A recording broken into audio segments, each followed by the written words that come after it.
which is another sort of hot topic that's going forward. So I'm very sort of excited about the session we've got together. And you'll notice that at the end, we have an open forum. So at the end of each one of these presentations, there'll be a time slot where you guys can ask questions.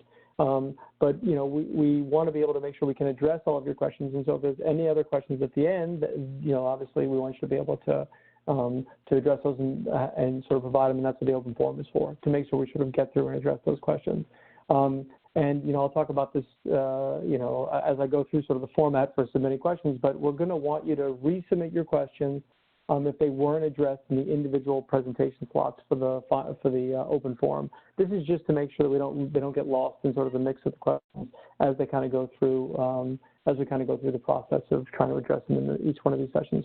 We're really going to do our best to kind of keep these times as accurate as possible, so that people can call in and call out as necessary. So, so we're going to hold the questions really as best we can to kind of keep the time schedule as tight as possible.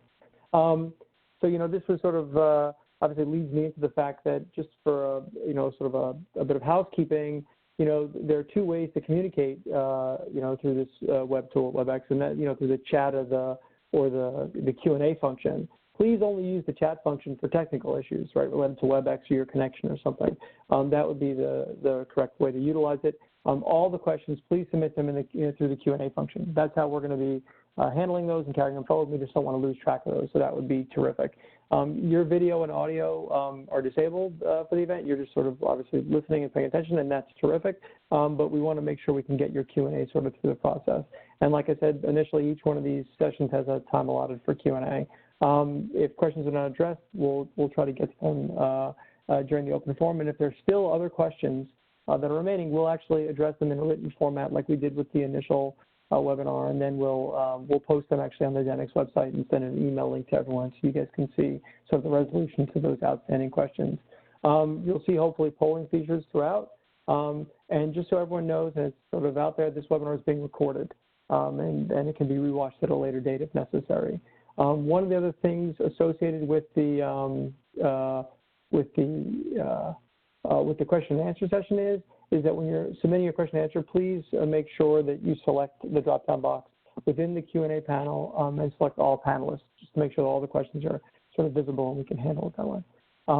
And with that, once again, I want to welcome you and thank you guys for attending the webinar. I'd like to turn it over to Janice Woolley for the introduction. Oh, great. Thanks, Jordan. I'm glad that everybody's able to be with us today. I just want to start off with introducing our first speaker, Dr. Chris Impellitteri. Chris serves as the Associate National Program Director for EPA Office of Research and Development's Safe and Sustainable Water Resources Research Program. I think he wins the longest title that I've heard recently. He leads EPA's research on water treatment and infrastructure that focuses on comprehensive water management in support of EPA's program and regional offices and state partners for protecting water resources. And with that, I'm going to pass it over to Dr. Impellitteri. Thank you very much, Janice. Can you hear me? Yeah, yes.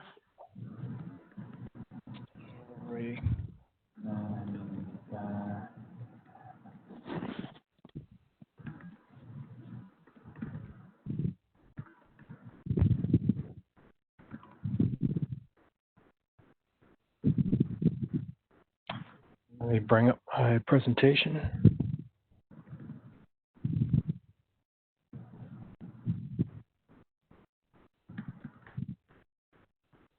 And Matthew, can you see this on your end?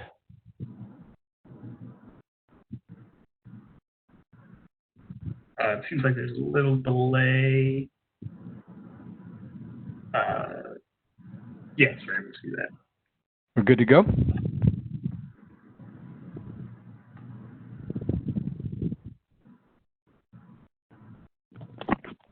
Looks good, Chris. Thanks, Janice.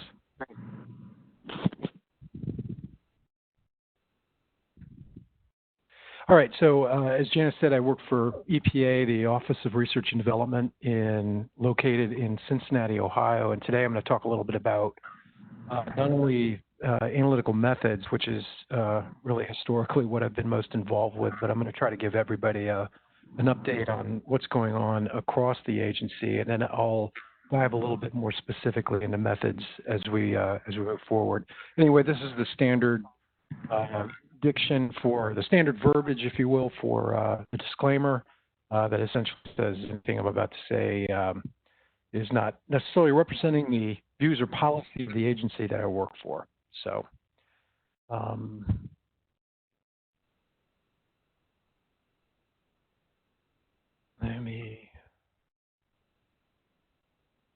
I've lost my, oh, there it is. First, a little bit about the EPA action plan. It was really kind of the first of its kind with respect to scale and scope, and this is available at EPA's website. But it was developed with a great amount of public feedback, and as I mentioned, it was really, from a scale and scope perspective, really the first of its kind for EPA. And I'm happy to say we really have made some significant progress in all the areas of this action plan. I'd like to just highlight some of these areas. In drinking water, in February of 2020, EPA proposed to regulate or start the regulatory determination process for both PFOA and PFAS in drinking water. As many, or probably all of you know, many states have moved forward with their own guidance and, in some cases, regulations for drinking water, PFAS in drinking water. And at this point, that's about all I can say, is that this is a process. The regulatory determination process takes some time to work out, but the Office of Water is heading in that direction. We also continue to ask for information and data regarding EPA monitoring and regulatory approaches for PFAS. One example of that is the unregulated contaminant monitoring rule, and I'm going to talk a little bit more about that in just a second. But associated with the unregulated contaminant monitoring rule, or we simply use the acronym UCMR, and I'll try not to use the acronyms throughout the talk, but it's really hard working for the government to avoid using acronyms. Along the lines of the UCMR, the unregulated contaminant monitoring rule is method 533, and I'm going to talk about that in a lot more detail later on in the presentation. On the cleanup front, in December 2019, EPA issued interim recommendations for groundwater cleanup for PFOA and PFAS, with really an emphasis on trying to focus on site-specific decisions, and I think the key word here is interim. I personally am not involved with this. If anybody has any questions about this, I'd be happy to try to link them up with the folks who know what they're doing in this area within EPA. And then EPA is also continuing the regulatory development process for listing certain PFAS as hazardous substances under CERCLA. And I mentioned the unregulated contaminant monitoring rule. For those of you not familiar with EPA drinking water regulations, this is a statutory requirement for EPA essentially to run a nationwide drinking water monitoring program, and that is supposed to be every 5 years. So the next iteration of that will be the 5th unregulated contaminant monitoring rule sampling effort, and that will most likely take place in 2020. A lot of what I'm talking about today, of course, is going to be severely affected by the pandemic and how long people are locked down. I think not only within our labs, but you know, out in the states as well as and utilities. From a toxics perspective, in February 2020, EPA issued an updated list of 172 PFAS chemicals subject to the toxic release inventory and the reporting under the toxic release inventory. Additionally, in that same month, under the significant new use rules, or the SNUR, the new uses of some PFAS or new PFAS that can't be manufactured or imported into the United States without notification and review under the Toxic Substances Control Act. In the area of surface water protection, EPA Office of Water is moving forward with the development of criteria for human health and aquatic life criteria in surface waters. And we're also evaluating industrial sources to surface water to see if there's any need for some future potential regulation in the area that directly addresses industrial sources. In the area of biosolids, this is an area that I'm also quite heavily involved with. EPA will be developing risk assessments for both PFOA and PFAS to understand health impacts from biosolids management practices. This could include things like land application and land disposal. In the area of research, EPA Office of Research and Development is moving forward and continuing with human ecotoxicity research. So we are in the process of completing peer-reviewed tox assessments for Gen X chemicals, more specifically the HFPODA chemical, as well as PFBS. Tox assessments are in development for PFBA, the hexane acid, the hexane sulfonate, PFNA, and PFDA.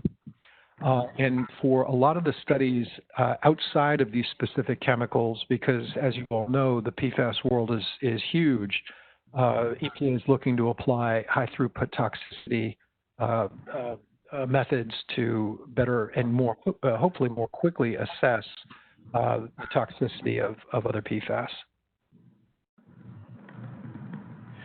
Also in research, we continue with methods development, including methods and optimization of methods for drinking water and developing methods for surface water, groundwater, solids, and air, as well as air emissions, and also continue to improve on methods that utilize non-targeted analysis for looking at unknowns and transformation products of PFAS. And I'm going to go into a lot more detail in these areas in just a second. As far as the exposure goes, EPA is working on the development of exposure models and really trying to link those exposure models with fate and transport models to get a better understanding of how PFAS moves in the environment and what the exposure issues are to both human and eco endpoints.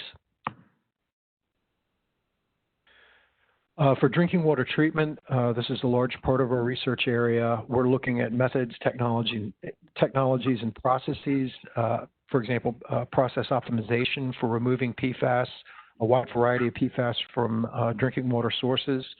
We're also developing tools, and a lot of this work is being done in collaboration with the Department of Defense on site remediation. I really feel that the Department of Defense is leading the charge when it comes to site remediation, and has, I think, developed and generated just an enormous amount of data to date with respect to site remediation.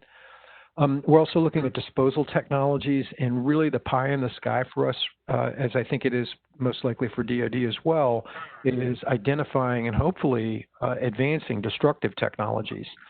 In a lot of ways, as all of you are familiar with, it's almost analogous to metal contamination or elemental contamination, in a sense that when it comes to drinking water, in many instances, we're simply moving these things around. We're moving them from one treatment system, and then we're moving them over, for example, to possibly a landfill. But can we identify technologies that just zap these things out of existence? That's the ideal. We also are funding research for exposure assessments and management of PFAS in rural and agricultural areas. And that we've done a lot of collaboration with USDA in this area as well. We continue to assess.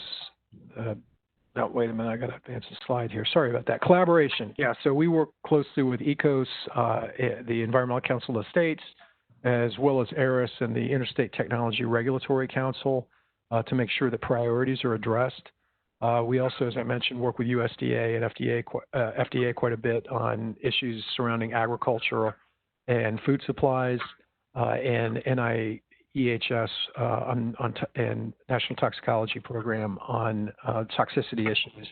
And we continue to work with DoD on analytical methods and approaches for site cleanup and remediation. So I'm going to break there from kind of the overview, and I'm going to dive a little bit more specifically into methods. For many of you, this is perhaps you've seen some of these slides, and I apologize for that, but some of you may have not seen some of these slides. So we broadly characterize EPA methods that are relevant to soil and water analysis in three broad categories. There's Drinking Water Act methods, there's Clean Water Act methods, and SW 846 methods. I've provided links there if people really want to dive into the details when it comes to how these methods are developed and what the protocols are for method development and validation when it comes to EPA standard methods. Going back to the 537, which was really the first drinking water method that came out that supported the third unregulated contaminant monitoring rule, so it goes back quite a ways. There was a revision that was put out. It added 4 additional analytes. The link to the method is there. There's been, I believe, 1 reiteration, but there was nothing substantive that was added to that method. It was simply fixing some cosmetic and issues and some typos.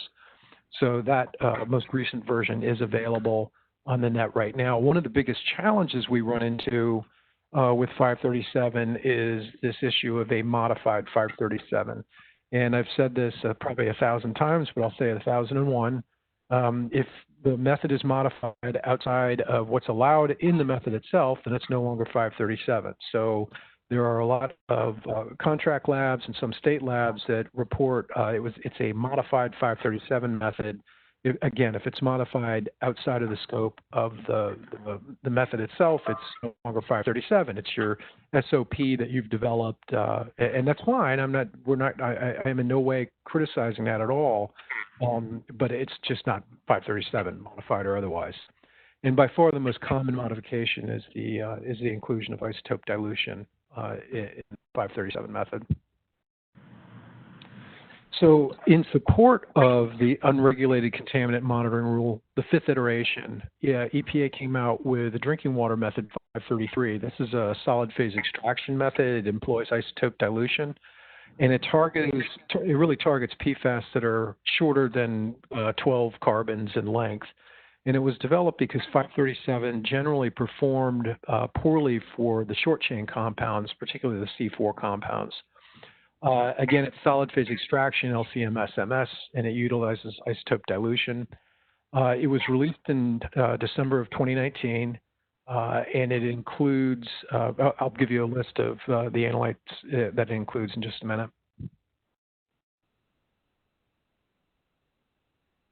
And here it is. So this table essentially summarizes the analytes that are listed on method 533, the analytes that are included in both methods, and then on the right-hand side, the few analytes, the 4 analytes that are included in 537.1 but were not included in the 533 method.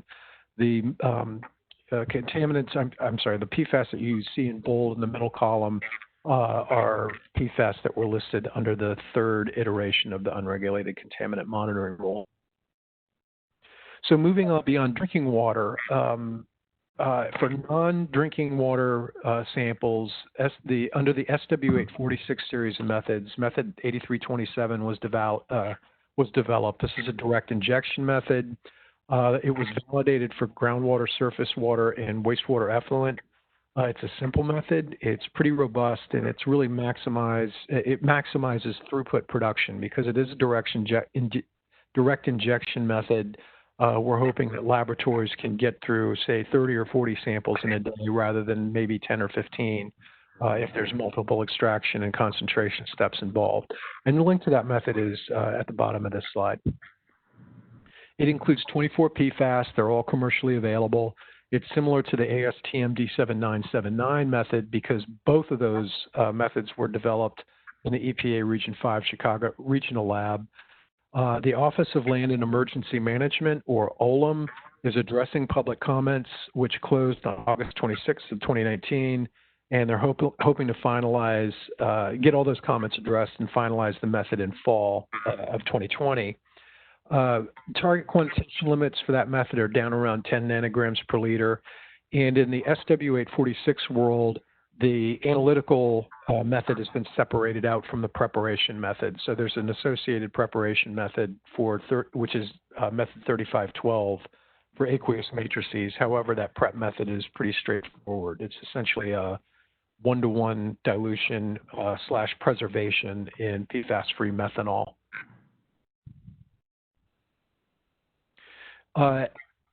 So 8327 certainly is not going to meet the needs of everybody. I think it may be a very effective way to screen a site and get a good idea of the contaminants you might have on site in order to perform a more deeper dive using an isotope dilution method. And that's why we're working very closely with DoD on developing and validating an isotope dilution method.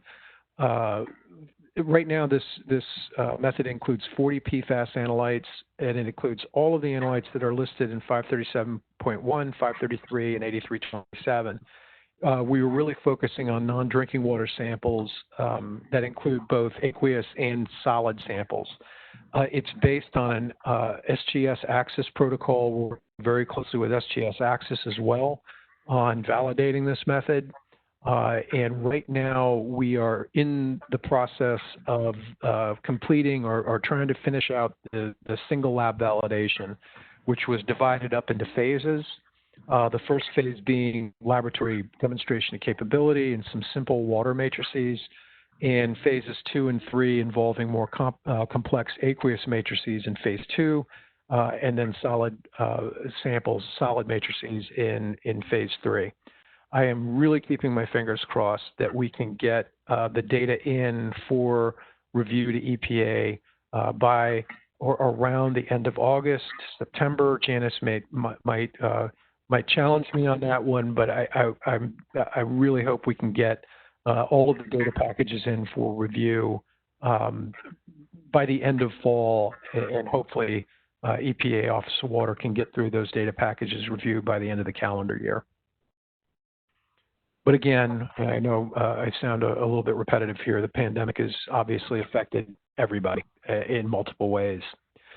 This isotope dilution method is really trying to build in flexibility as well. We realize over time there's going to be new columns, new technologies that come out, as well as flexibility when it comes to elution schemes as well. We know that not all labs are going to be using the same elution schemes and columns and equipment. As I mentioned, the single lab validation is in progress. Assuming that single lab validation is a success, and all the first indicators seem to suggest that it will be, multi-laboratory validation will follow over the course of 2021. Right now, my colleague Mark Mills in EPA is working with DoD as well as the Office of Water to collect samples, because we need a lot of sample volume and mass if it's a solid, to get prepared for that multi-lab validation, which will be a pretty major effort. The target quantitation limits are down to 1 to 10 nanogram per liter range. However, depending on your instrumentation in your lab, I think for a lot of the target analytes, we're probably going to be looking at quantitation limits that are even lower than 1. But of course, that will be matrix and analyte specific. We should be able to call those out and specify which compounds work better and which don't. Matrices include wastewater, effluent, groundwater, surface water, landfill leachate, soil, sediments, biosolids, and fish tissues. A little bit about total organic fluorine, and you're going to hear a talk later on in this webinar about total organic fluorine, so I'm not going to say much here. With the exceptions, this is a super high priority for the Office of Water right now. I think if you look at quote-unquote total methods, whether they're total organic fluorine or total oxidizable precursors, the total organic fluorine or some manner of total organic fluorine evaluation or assessment is a higher priority for the program office than organic precursors are at this point. So we were just getting off the ground. We had just gotten instrumentation in to start developing this method, and the pandemic hit, so things are on hold. But we hope over the course of 2021 that we can iron out at least an initial standard operating procedure for a total organic fluorine analysis. I think the biggest challenge by far, and you'll probably hear a little bit more about this later, is dealing with inorganic fluorine, depending on where your sample's from. There are many, not a preponderance of, but there are many groundwaters, for example, across the United States that have very significant fluorine concentrations, especially if you're trying to deal with PFAS in a parts per trillion world and your background in organic fluorine is, let's say, even half or 1 milligram per liter. It's a real challenge to deal with that existing inorganic fluorine. So to summarize, and I guess if there's any take-home message when it comes to the methods, is we've recently, and when I say recently, just a couple days ago, posted an EPA analytical methods methods development sampling / research website. That link is there at the top of the page. This is a living website, so we hope to work with our partners, both federal and non, to try to expand this website. So there's links on this website to for example, the DoD accreditation website, and we'd like to work with DoD to get more links in there as well as other federal agencies.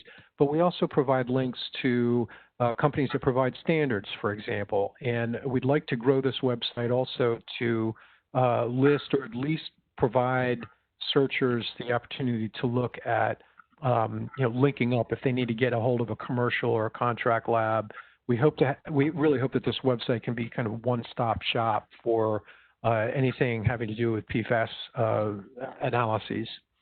The standard methods right now that are complete or in development, as I mentioned, the 2 drinking water methods are out there, the 8327 is out there, and we certainly hope to have the Clean Water Act isotope dilution method out in some sort of draft form. I'm hoping, I can't make any promises here, but hopefully by the end of the year.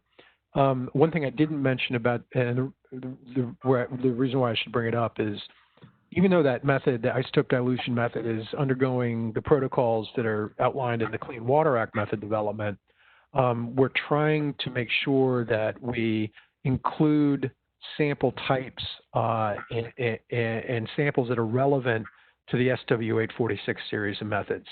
When it comes to the method development protocols, the Clean Water Act protocols are by far the most rigorous within EPA. So if it passes muster in using the Clean Water Act protocols, the transfer, if you will, or the adoption of that method by SW846, I'm hoping will be relatively seamless.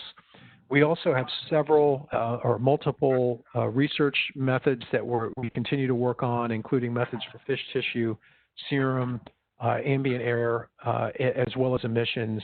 And I mentioned the TOP and TOF analyses, and we will continue to optimize our work involving high-resolution mass spectrometry, in particular non-target analysis, the work by Mark Streiner and Andy Lindstrom, predominantly down in Research Triangle Park.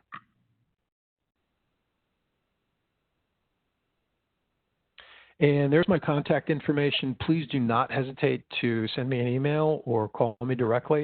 It bounces straight to my home phone, my home office. I'm sure that's where most of you are right now too. But I'd be happy to talk with you. And if I brought anything up that I can't answer, I'll be happy to put you into contact with people in EPA that can.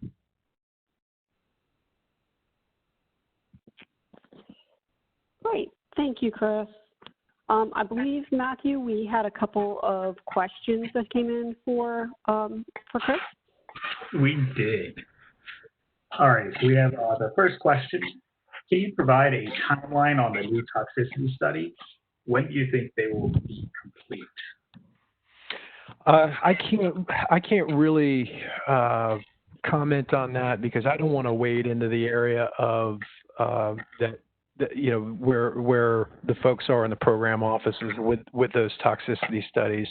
However, if you contact me or send me an email, I will try to put you in touch with somebody who might be able to answer that question. It's my understanding that the PFBS, I think it's PFBS. Let me go back and look at my notes. It's my understanding that the PFBS tox assessment is farther along than the Gen X chemical HFPODA assessment, but I'm not sure on that. These tox assessments, due to the fact that they are peer reviewed and they go through an incredible amount of internal review as well, it takes some time. But that's about all I know. Is I think that the PFBS is a little ahead of the HFP ODA. Send me an email. I'll try to put you in touch with the right people. Perfect. Thank you very much for that response. We have another question. Does the EPA have a current strategy for when to use method 533 versus 537.1? No. So, as I mentioned, 533 was really developed to, Matt, can you hear me? Yes, I can still hear you. Yeah, I'm sorry. I got out of the show and I got a strange looking screen. I thought maybe I canceled without meaning to. But anyway, no, the 533 method was really developed to, again, support any PFAS that are listed in the unregulated contaminant monitoring rule sampling effort that, again, is going to be occurring most likely in 2022. But as far as the use of the method for, finished drinking water, it's really the laboratory's choice. I think, depending on the laboratory, this is an interesting one because, there's many laboratories, both commercial or contract lab as well as state labs, that are very comfortable with 537. They've been doing it for years. They've probably got dedicated lab bench space to just, running the extractions for 537.1. So here comes 533 along, and, it's, again, a lot of those analytes are the same. So it's going to depend a lot on the analytes that you're looking at. But it's also going to depend on whether or not you feel comfortable with the inclusion of isotope dilution. I can give you, and I don't want to go too far down the rabbit hole here, but when 533 was being developed, the original thought that it was going to be an external calibration with internal standards just to track the performance of the method. But it turns out that, when we applied the isotope dilution calculations using the internal standards, we just, there was discussion at one point about giving folks the option, but it didn't really matter. The isotope dilution data was so good that the decision was made to just let's put it out as an isotope dilution method. So again, it really, I think, depends on your laboratory. There's no hard set rule on, analyzing drinking water samples. Use what you're comfortable with. Now, having said that, when the UCMR5 does come out, then there may be, and I can't say this for sure, it hadn't been determined yet, there may be a requirement to use that if there are PFAS listed on the UCMR5, and that has not been finalized yet. Perfect. Thank you very much for your response on that. We have a question here. Is the EPA working on a PFAS-specific sampling guidance document? If so, is there an ETA for these guidelines? And the answer to that, the short answer on that is no. We have, at least from ORD's perspective, Office of Research and Development's perspective, we have always referred people, and we get a lot of questions about sampling. We've always referred people to existing sampling guidance from, for example, the Interstate Technology and Regulatory Council. We also have reviewed, and at least I've reviewed, and always point people in the direction of the state of Michigan. That's one of the things we're trying to address with that website that I mentioned. So if you go to that website, there are a compilation of state links that can get you some sampling information from those individual states. But there is no formal sampling guidance that has been issued yet outside of any sampling recommendations or guidance that are written into existing methods. That's the exception.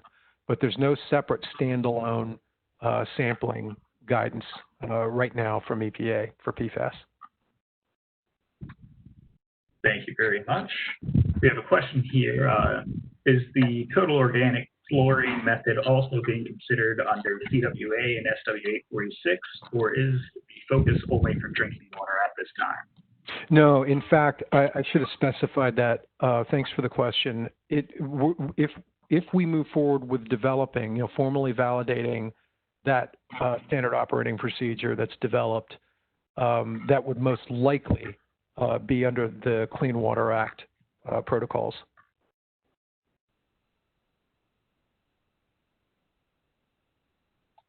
Excellent. Thank you for that response, Chris.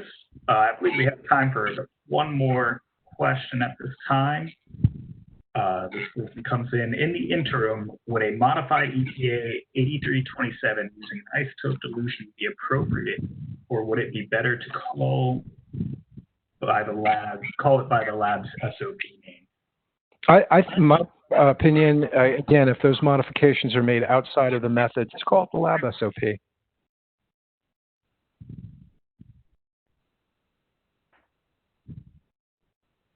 Thank you for that response. And that brings us just about to the end of the allotted time for that. So with that, Janice, do you want to go ahead and begin introducing our next presenter? Yeah, thank you, Chris. Okay, so our next topic is a NIST's PFAS program. The information that's being presented is a compilation of work done by Dr. Jessica Reiner and Dr. Benjamin Place. Dr. Reiner is a research chemist in the NIST Chemical Science Division. She earned her doctoral degree for this, from the State University of New York at Albany and was an Oak Ridge Institute for Science and Education postdoctoral researcher at the EPA prior to coming to NIST. She's worked in determining chemical contamination concentrations in sediment, water, food, biota, and humans, helping to determine potential exposure pathways, sources, distribution, and fate of these chemicals. Presently, her research is focused on the improvement of analytical measurements of PFAS through the certification of reference materials, method development, and other quality assurance activities. Dr. Place is a research chemist in the NIST Chemical Science Division. He received his PhD in analytical chemistry from Oregon State University, working with Dr. Jennifer Field. Part of his graduate work included the identification of novel PFAS in historic and current use AFFF formulations. Then joined NIST as a NRC postdoctoral fellow in 2012, focusing on the development of new chromatographic techniques for non-targeted analysis. He stayed at NIST as a researcher and has worked on quantitative and qualitative analysis of environmental and food materials for a variety of analytes, including PFAS and fatty acids. His current research focuses on the metrology of mass spectrometry for non-target analysis, with a specific interest in the identification of legacy and novel PFAS using high-resolution mass spectrometry. Due to some limitations on computer systems and such, Dr. Place is going to be giving the presentation today. So with that, I'll pass it over to you, Ben. Thank you. Hopefully you can hear me. Yes, you're fine. Okay, perfect. Okay, so hi, my name is Ben Place. I am a research chemist, as Janice mentioned, at Chemical Sciences Division. And then Jessica Reiner is on the phone, so she will be able to answer questions at a later time. But I'll be doing most of the talking today. I will note that while it has Jessica and I on there, the PFAS program is not just us two. There are a number of postdocs and other researchers and supervisors that are actually all part of this program. So we put our names as kind of the direct contacts, but this is a group effort at NIST. So to first start, what is NIST? NIST is the National Institute of Standards and Technology. It is under the Department of Commerce. It's a government agency. So contrary to the EPA website on methods and stuff like that, we are a government agency. We are also the National Metrology Institute in the United States, and essentially what that means, we're NMI, and what that means is that we're help manage the country's measurement system, and which includes things like traceability to the SI, as well as being a reference material producer for laboratories within the United States and also internationally. And you can see our mission on here, but really the mission is emphasized in the advancing measurement science, standards and technology, because all three of these sections are we applying to our PFAS program. And the last thing I'll note is you can see their little map in the bottom.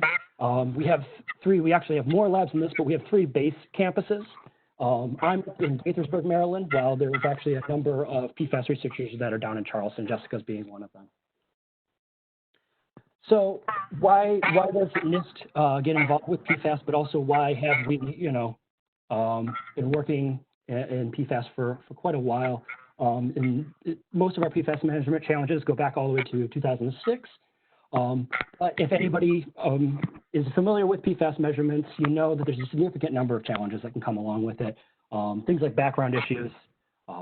If you have experience with LC, there's just a variety of sources of background issues like dust, the materials you use for extracting and collecting samples, as well as the actual instrument itself. So we recognize the need for addressing those issues, as well as matrix issues. So depending on the system, Chris gave a great overview of some of the different measurement materials and measurement methods that exist. Depending on the system, you're either trying to get to really low levels or you're trying to analyze a really complex matrix. And some of the issues that we have had to create reference materials to address are things like when looking at specific materials have interferences for things like PFAS. And so we recognize that these are issues that can become bigger problems later down the road when talking about measurements. So that was one of the challenges that we're trying to address, as well as looking at this drinking water limits. So drinking water limits that are being discussed internationally, statewide, and nationally are aiming towards lower and lower levels, looking at the low PPT levels. And so we recognize that that's also a measurement challenge, especially when taking into account things like background issues. So if, Matthew, you want to throw up the first poll, and then I'll talk on the slide. Okay, perfect. So we have a first poll. We'd like people to fill out while I'm talking about the slide, and we'll get the results at the end. So as I mentioned, one of NIST's primary efforts is the development of reference measurements and reference materials. So since the original focus on PFAS over 15 years ago, we have developed 4 different measurement methods, which are all published methods. And so these are all based on LC-MS, MS, primarily isotope dilution, but focused on different materials. But then also, in addition to that, we also have 10 standard reference materials or reference materials, depending on their classifications. And so these are materials that have been characterized for concentration through at least 1, if not 2, independent methods. A lot of times we've also had them be evaluated by outside laboratories. And that kind of differs based on whether or not we classify as a reference material or a standard reference material. But as I mentioned, there's 10 different ones. If you can see at the bottom, we have the soil samples, which is a soil sample originally meant for lead from paint, but we found that we were able to identify specific PFAS in there. When it comes to non-human biota, we have 2 different fish tissues, one from Lake Superior and one from Lake Michigan.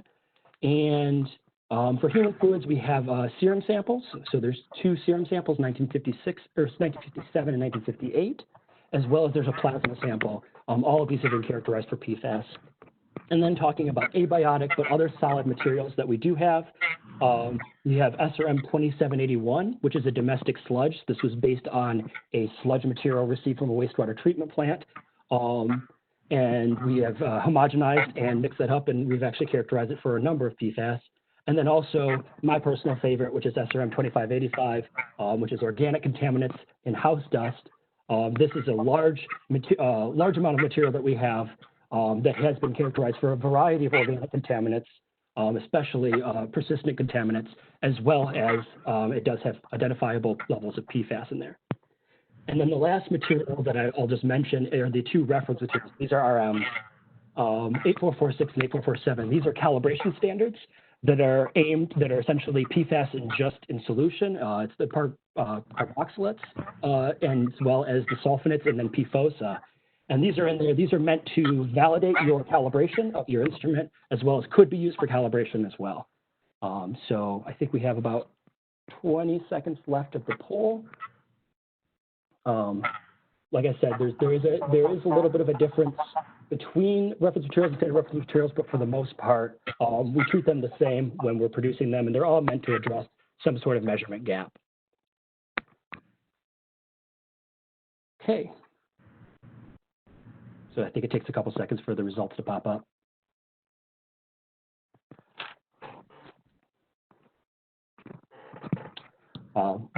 While we're waiting, I'll keep going.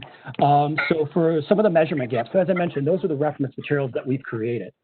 But also we identify, looks like a variety of answers. We've identified multiple measurement gaps in which we don't have reference materials currently available. Some of those materials include air, water, food, and soil and sediment with low levels of PFAS, so when we talk about parts per trillion, parts per billion levels, but also we identify the need for high-level PFAS, or highly contaminated materials, such as soil and sediment that's been contaminated by AFFF, or groundwater that's been contaminated by AFFF. In addition, we wanted to look at AFFF materials. We recognize that there's some people that are characterizing PFAS in AFFF materials as well. And then finally, as Chris alluded to, there's also the non-targeted methods out there. So we want to, how do we address the measurement gaps in non-target analysis? So the three bold sections are going to be what I'm going to talk about for the rest of the talk, are materials or efforts that we have to address these specific concerns. So first, I'll talk about our development for a reference material for PFAS in drinking water.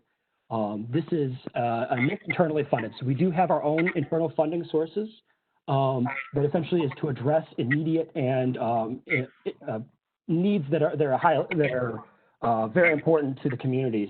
And so specifically, the objective was to create a reference material for the measurement of PFAS and PFOA. We are looking at the possibility of expanding this reference material list, but right now we're primarily focused on PFAS, PFOA.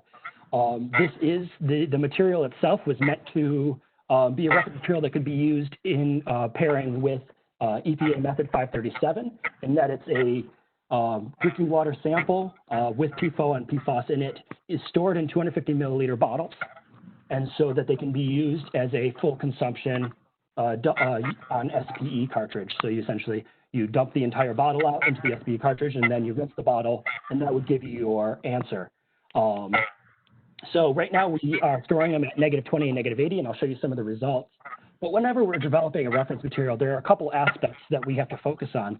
Things like how do we make the reference material? So you can see in the pictures, this is our small batch. So we essentially made, I believe, about 10 to 12 liters of this. And so that only provided us with a small number of individual samples. For us to make the actual reference material, which we aim for being about a 5-year stability or reference material, we're looking at probably having to do about 100 to 200 liters. So we need to figure out how to scale that up and make it so it is a homogeneous, stable material. We also have to check homogeneity. So when we sell you a bottle today, and then you buy a bottle in 6 months, the goal is to have it be exactly the same so that you can use it to evaluate the performance of your method over time as well. And then finally, as I mentioned, we try to make sure that these materials can be sold for up to 5 years at minimum. And so in order to do that, we need to check the long-term stability as well as homogeneity of these materials. So I'm going to go quickly through these slides. They're not necessarily relevant for the future material, but they're to show you. So we do a gravimetric preparation of the material. This is because, as I mentioned, we provide values that are traceable to the SI, and so it requires us being traceable to the kilogram. And so we do a gravimetric preparation followed by an actual quantitative analysis, and we can see that there's a lot of agreement between the gravimetric preparation and the quantitative analysis. Homogeneity testing. We measure homogeneity as both the order that the bottles were filled, so to determine if there is a preparation issue, as well as an extraction issue. We randomize the extraction process to see if there's an extraction order issue, as well as a chromatographic run issue. So we do this for every material that we put out as a reference material. And so we were able to evaluate there were no significant trends for homogeneity. And then for the stability assessment, we do see some general trends. One of our concerns is that there may be some loss, especially at the -20, due to sorption to potentially to the walls. But we're actually looking into evaluating this. I will note, if you look down there, those are the 1-year stability. So we are able to see they're generally stable for 1 year. But like I said, we need to evaluate up to 5 years.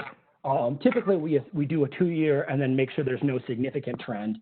If we do see some sort of trend, we may extend it out to make sure it's stable for 5 years. So that's our development of our drinking water reference material. One of the other reference materials that we are currently working on is a AFFF, an aqueous film-forming foam reference material. Or actually, what it is a suite of reference materials. So this is one of our first projects. So we have another project that I'll talk about later that is funded by the CERTIP program. And so this was funded with the specific objectives of creating a suite of materials that are based on AFFF formulations with the specific goal of characterizing these for targeted PFAS. So PFAS of interest include things like PFAS and PFOA. And then as part of our characterization of material, we distribute them to multiple labs across the country and did an interlaboratory study. So we essentially sent these samples out to everybody and had them measure these targeted PFAS. We actually included, I believe, all of the PFAS on the 537 list. Although we really, like I said, we have specific PFAS that we were pretty sure are going to be characterized in all four of the materials. So there are 4 different ones. And as you can see in the lower right-hand side, those are essentially the cryotubes that have 1 milliliter aliquots that will be similar to what the final reference material will be. So then the next steps are assessing the stability of the material and then finally issuing the reference material. So this becomes commercially available. You can purchase it from us at nist.gov/SRM, but you can also get them through some of our third-party distributors. Currently, we are working on the interlaboratory study. As everybody's aware, there's a little bit of a delay in laboratories at this point. So we were originally looking at ending in the beginning of summer, but we have extended that deadline to the end of July with at least one laboratory that's going to need a little bit more time, especially because most labs are having trouble getting started. So with that, Matthew, if you could throw up the next poll, and I'll just keep talking as we go through the next poll. Specifically, the reason for bringing up this poll is we need to know what kind of materials might be interest to everyone. We will keep this information because essentially if we see a large need for any one of these materials, we will actually then work towards developing these materials. Like I said, we develop materials to address a need. So if we have agencies or laboratories asking for certain things, it gives us more energy to be able to actually work on those materials. So to kind of shift gears away from reference material development, we also want to look at other ways to provide information or knowledge to address measurement gaps. So as I mentioned, and as Chris kind of alluded to a little bit, is a non-target analysis. So non-target analysis essentially is a non-targeted way to identify unknown PFAS. Typically, these are novel PFAS that we didn't necessarily know existed, or at least have not been fully characterized in specific environmental samples or even technical materials. And one of the biggest limitations for non-target analysis, or NTA, is the availability of analytical standards or reference data. So analytical standards allow us to do de facto identification of a compound. We essentially can't truly identify the compound by running an analytical standard. But as many are aware that work in the novel PFAS arena, analytical standards are hard, if not impossible, to get a hold of. So one of the next ways we can get to a probable compound identification is the use of reference libraries. So some people are familiar with the NIST MS library. These are reference spectra that allow people to actually do some sort of probable identification of their compound. But when it comes to novel PFAS, there's actually a distinct lack of reference data regarding PFAS. And so in order to address that, we have our second startup project, which is aimed at trying to first generate reference spectra or collect reference spectra from laboratories, but then also provide the spectra in a format and a tool that can become very useful for analytical laboratories and for academic laboratories to do these non-target analysis work. So the rest of the talk, I will be focusing on some of the reference database aspects. Oops. So there are 3 components to the reference database that are broken down into tasks, and then we have a second part, which is the application of the database. So some of the tasks for the reference database are creating a tool for extraction of analytical data, developing the database structure itself, so making it open and accessible, and finally developing data analysis tools that really make the database usable. So the first one is the creation of tools for the extraction of analytical data metadata. So we're going to be developing tools, and we're starting hopefully soon, to create these tools that allow people to essentially submit raw data, and the raw data can be analytical standards that they ran, they can be AFFF formulations that they ran, they can be soil samples they ran, where they have identified specific PFAS compounds. What we want to do is either have a web app, preferably, but we may end up becoming a downloadable app, where what it will do is it will extract the data that we need to be able to turn it into reference data spectra, and also to be able to pull the relevant metadata. Anybody who has experience with non-target analysis and interchangeability with interoperability with reference data knows that the metadata is extremely important to performing this or to really using the data to its full extent. Specifically, I want to note that if you are interested in data sharing, we really have a higher interest in data that's already been published or data that's already usable. And so please feel free to reach out to me at benjamin.place@nist.gov. And we'll be in contact about how we can get that data from you and how we can use it. We will definitely note who gave it to us. It will be put into our database, who contributed as well as the data itself. So the next step is we want to create a open source data format. So most likely this is going to be based in a SQL language. So this will make it so it's an open data format so people can not only access the data in a very open schema, but also can create their own novel tools. So if anybody is aware with the non-target analysis community, most people develop their own tools to access this data. But we also want to reach out to vendors once we start getting this database structure together to talk to them about how can we associate their proprietary softwares as well to incorporate these open source data structures. And then finally, we want to create tools. So we don't expect you, and we don't want you to have to become a computer programmer to be able to access this data. Although, if you will, you probably can do some much cooler stuff than we would be able to provide. So we do want to provide some sort of data tool, which involves importing in unknown spectra and then exporting things like PFAS identity or PFAS class, or at least general compound structures. So that's the general tools that we want to provide that would hopefully be easy to use, and highly functional for the average non-target analysis researcher. But it doesn't necessarily benefit everybody to just produce a database. We also want to teach you how to use it and test and see how well people can use it. And that's where a quality assurance program comes in. So NIST has been doing quality assurance programs for decades. And essentially what we do, the two parts of a quality assurance program are first, educational outreach. So we want to teach people how to use this, how to better do a non-target analysis for novel PFAS, how to use the database, and interacting with them and doing outreach. And then following that up with what we call an interlaboratory study. So I want to note, for especially those that are very familiar with interlaboratory studies, this is not proficiency testing. So traditional PT testing aims towards qualifying your lab, saying if you perform well or not. Instead, interlaboratory studies are more iterative approaches.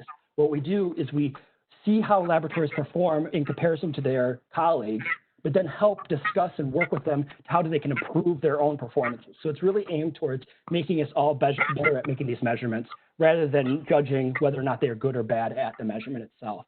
So on the right-hand side is kind of the general process we go through for when we're doing an interlaboratory study. If you are interested in doing such an interlaboratory study for PFAS and non-target analysis, please feel free to reach out to us at pfas@nist.gov. We're aiming to doing the interlaboratory study in about 2022. So finally, just kind of go through our conclusions. Once again, emphasize, NIST's role in the community, and not just the PFAS community, but the general analytical chemistry community, is a reference material provider, a way to develop measurement methods, but also just a way to support measurement services across the country. We're always developing new reference materials. We're always looking at ways to address measurement gaps. So I really appreciate those that filled out the poll. This really helps us move in a direction that we can start developing more tools. And then finally, we are working in the non-target analysis space and trying to help people get to an answer and identity faster, easier, with more confidence. Like I said, if you have a need for a new reference material, we do things as they're asked for, as they're requested. So if you have something you're interested in, anything very specific, please feel free to email us at pfas@nist.gov, and we add it to our list. And the more people that want specific kinds of materials, it allows us to push through those kind of material developments in a future case. So with that, I'm more than happy to take any questions. And thank you. Perfect. Thank you very much, Benjamin. We have a question here. What is the isomeric representation in reference standards, and how is this determined? I don't know if Jessica wants to answer that first. 1 second. Yeah.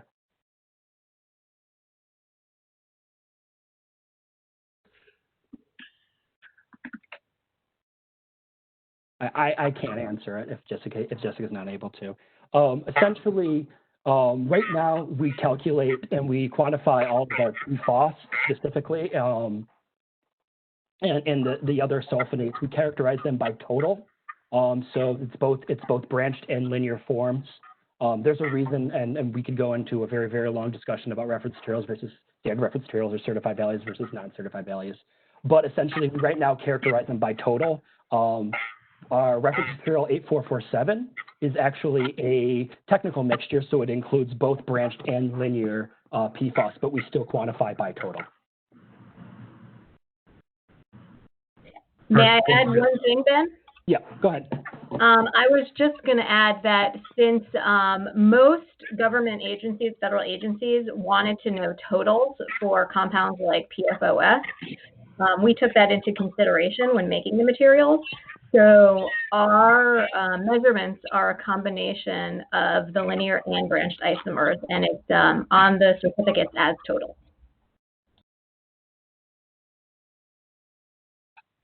Perfect. Thank you for that response.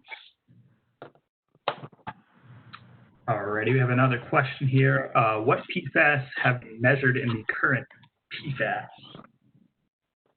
So the current materials that we have, all of them have been characterized for I want to say, Jessica can probably interrupt me on this one, but it's the C4 through C14 carboxylate, and then it's the C4, C6, C8 sulfonates.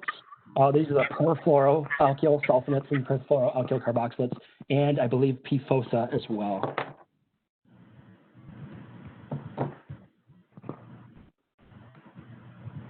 I will note, and just to add to that answer, I will note that we are working on the expansion of that list to address things like the compounds in 537, but all the current materials are characterized for that. Thank you. How does NIST decide on new reference materials? That's a great question, and I kind of addressed it, and this poll itself will actually help with us with this. So we do reference materials by demand. So if we believe that there's a need, there's a measurement gap, regulatory need tends to drive it over all things. So if there is a regulatory need, this applies to all reference materials. If there's a regulatory need, there tends to be a bigger push. We both have internal and external funding sources for how we pay and develop for reference materials. So as I mentioned, CERTIP is supporting the development of the AFFF reference material.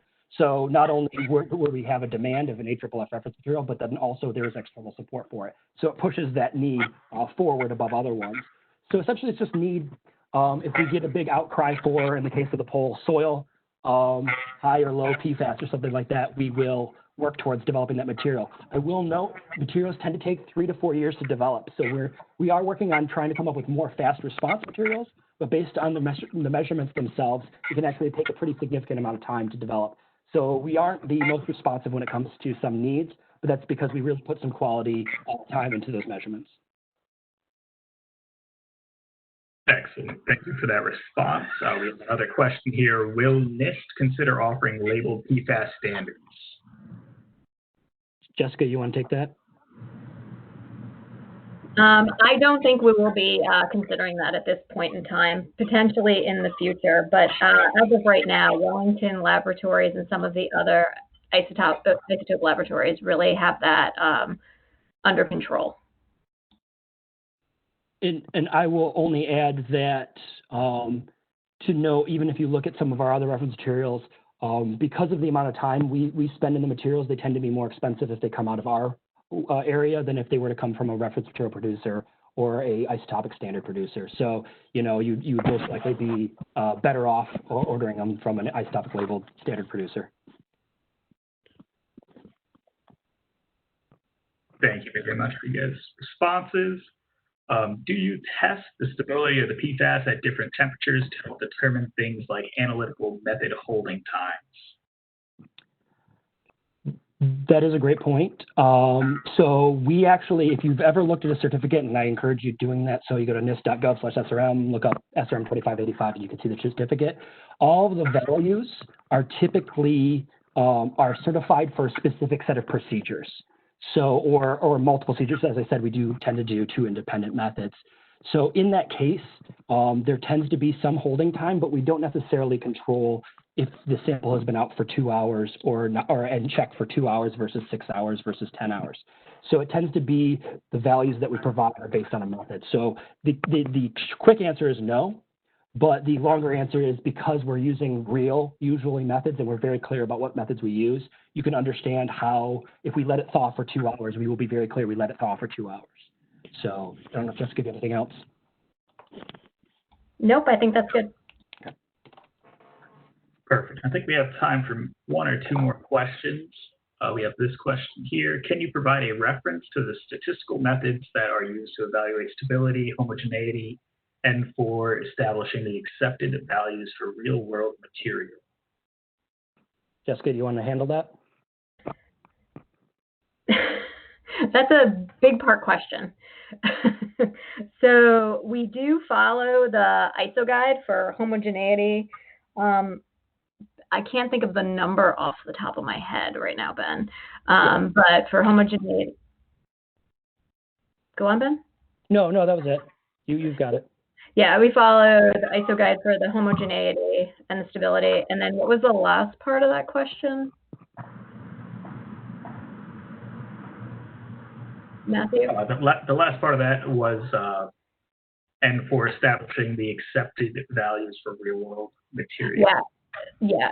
For real-world material, it's really dependent on your lab and what you're going to do. So with us, for the actual SRMs, we use the ISO guide and also the GUM, which has been written by the National Metrology Institute for determining the uncertainty in our measurements. And we actually have a whole statistical and engineering division that both Ben and I work with hand in hand, because they actually help us understand the uncertainty of our measurements. So there's a lot of statistics that goes into it that I don't even understand, because we have people a lot more qualified to talk about that. But it does follow the ISO guide. Excellent. Thank you for that response, and thank you, Benjamin and Jessica, for your presentation. I believe that will conclude our Q&A at this time for that, and we will be moving to our next item. Okay, great. Thanks, Ben and Jessica. Next up is Tara McKnight. She is the PFAS practice leader for Eurofins Environmental Testing America, based in Sacramento, California. She has nearly 20 years of experience in the environmental testing industry, specializing in PFAS and vapor intrusion assessment. She has extensive experience with a wide variety of complex regulatory programs, such as the Department of Defense, vapor intrusion, and emerging contaminants. And with that, I will leave it to Taryn. Thanks, Janice. Hi, everyone, and thanks for tuning into this talk today. This is where we're going to learn about the state of the science when it comes to collecting and analyzing stat gas samples for PFAS emissions. I just want to start by acknowledging my colleagues, our amazing team of source air experts in our Knoxville laboratory, who've really done a tremendous job of advancing the science on this topic. Dr. Billy Anderson, Patty Bales, and Courtney Adkins. So let's start with a quick introduction and look at where they're coming from. One of the primary sources of PFAS into the environment via the air pathway includes manufacturing facilities. First, you have the primary manufacturers of the raw materials, and then you have those secondary manufacturers that incorporate the raw materials into their processes or products. Those can be industrial products or consumer products. One of those industrial products is AFFF, or aqueous film forming foam. AFFF was not only used during emergency response, but also for firefighting training. So pretty widespread ongoing distribution into the environment. This will include, of course, any military installation with a runway or a hangar, but also airports, fire training areas, refineries, power plants, et cetera. Ultimately, this is going to equate to contaminated soil that has to be dealt with. So once the AFFF waste has made it into the environment and has to be cleaned up, we turn our attention to things like incinerators and oxidizers with stat gas emitting to the ambient air and surrounding areas. Now we know where they're coming from, so how are we exposed to them? If you've been following the news lately, you may have seen the journal article that was published by EPA's John Washington, where they identified proprietary PFAS chemicals that were likely emitting from a facility in New Jersey and impacting soil both near the facility and at a pretty far distance from the facility. There's been a lot of controversy about the Norlight facility in New York, where they incinerated AFFF over the course of 2018 and 2019. Bennington College, a local college in that area, had conducted a small-scale study which indicated that elevated concentrations of PFAS were detected in soil and groundwater near the incinerator, with concentrations declining with distance from the facility. PFAS signatures detected were similar to those at sites with known AFFF use, indicating that there was some perhaps incomplete incineration of AFFF, and this was likely a source of the contamination. All of this relates to this year's National Defense Authorization Act, which we'll talk more about in a moment. These are the main processes and facilities that obviously play a critical role in the beginning and end of life cycle for PFAS. So we have the manufacturing plants at the beginning of the cycle, then we have the treatment facilities like thermal oxidizers and incinerators at the end of the life cycle. What we need to know is what's being emitted out of the stack. Do we have the proper controls in place? Are we getting complete destruction, et cetera? EPA is conducting a lot of research on this front, and they're working to finalize a method for sample collection and analysis of PFAS in source air by the end of this year.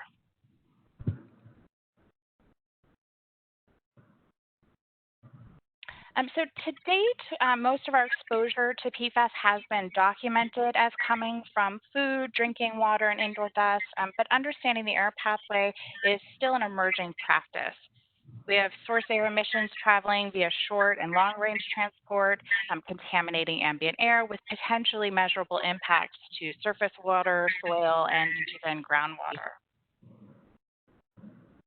And this year's National Defense Authorization Act included the following stipulation. All incineration of AFFF must be conducted at a temperature range adequate to break down PFAS while ensuring the maximum degree of reduction in emissions, and all incineration must be conducted in accordance with the Clean Air Act and at a permitted facility that has been permitted to receive waste regulated under the Solid Waste Disposal Act. So the Clean Air Act requires EPA to establish new source performance standards for new incineration facilities and emissions guidelines for existing facilities. The 2020 NDAA also added 172 PFAS compounds to the list of chemicals covered by the TRI. If you're not familiar with the Emergency Planning and Community Right to Know Act, there is a Toxics Release Inventory provision, or TRI, that tracks the management of certain toxic chemicals that may pose a threat to human health and the environment. U.S. facilities across industry sectors must report annually how much of each chemical is released to the environment, a release being any chemical that's emitted to the air, water, or land, including land disposal. As established by the NDAA, these 172 non-CBI, so not confidential business information PFAS, are reportable for the 2020 year with a reporting threshold of 100 pounds per year for each of the listed PFAS. Some of the goals of the TRI are to inform the public about possible exposure to TRI chemicals and related health risks, to assist the government agencies and researchers in data gathering, and to aid in the development of appropriate regulations. So you can probably see where this is headed. Now, the TRI doesn't require additional monitoring or measurement beyond what other laws or regulations require. So this is kind of where the rubber hits the road. The TRI directs facilities to use readily available data, including monitoring data, and where such data are not readily available, to use reasonable estimates. Of course, much of this is not currently available for the 172 PFAS compounds added to the TRI rule. So these are a few reasons why we need a defensible method for characterizing PFAS from source air emissions. So we know that there's a problem and a need, but how do we test for PFAS from source air emissions? As is the case with all non-drinking water matrices, we lack an EPA standard reference method specific to PFAS in air. So we began the process of method development, which began by determining which category they fell into. According to EPA's definition, chemicals with a boiling point greater than 100 degrees C are classified as semi-volatiles. So we start by looking at the test methods that have been validated for semi-volatiles. These are really the building blocks of our approach, but we then have to adapt them to support the unique characteristics we find with PFAS specifically. For sample collection, we use a slightly modified 0010 method, often referred to as a modified method 5 or MM5 train. For sample preparation and extraction, we use a modified 3542 approach. And for the analysis of the extracts, we use our existing methodology for PFAS and non-potable water and solid matrices, this being a LCMS-MS isotope dilution method that's consistent with the Department of Defense Quality Systems manual approach. Right now, this is somewhat representative of the EPA's draft target analyte list for PFAS and non-potable water and solid samples. This was the basis for our method development efforts to support target PFAS and source air, although we are able to characterize the same list of 50 plus compounds in air that we do in water and soil. Of course, the regulatory target lists are constantly in flux. For a number of years, it was the 24 compounds listed here in the blue section. As of last year, it included the primary replacement chemicals that were added to the Method 537.1 update. So that put us up to 28. And now, as Chris indicated, the joint efforts between EPA and DoD to validate that future 1600 series isotope dilution method have been expanded to include about 40 PFAS compounds. So it's important that any method development efforts try to keep up with or stay ahead of these rapidly changing targets. So before we dive into the details about the method development efforts, I just wanted to take a quick poll of our audience and see which category you think that PFAS compounds fall into. Are they semi-volatile, volatile, ultra-volatile, or perhaps all of the above? So I'll leave that poll with you and we'll continue on. So what are these compounds? What makes them so challenging? Why can't we simply use traditional EPA sampling and analysis procedures? It's this carboxylic acid group on the end here that prevents us from employing EPA's standard method 0010. I'm sure most of you recognize the first compound here, PFOA, as well as HFPODA, that's better known as Gen X. This was the primary replacement chemical for PFOA. Then we have E1, which is a breakdown product of HFPODA. These are 3 of the target PFAS analytes that we sought to characterize from stat gas sources when we first began this effort. The top 2 on the list are considered semi-volatile compounds, and the third one is considered a volatile compound. So let's begin with HFPODA, which you might also hear referred to sometimes as the dimer acid.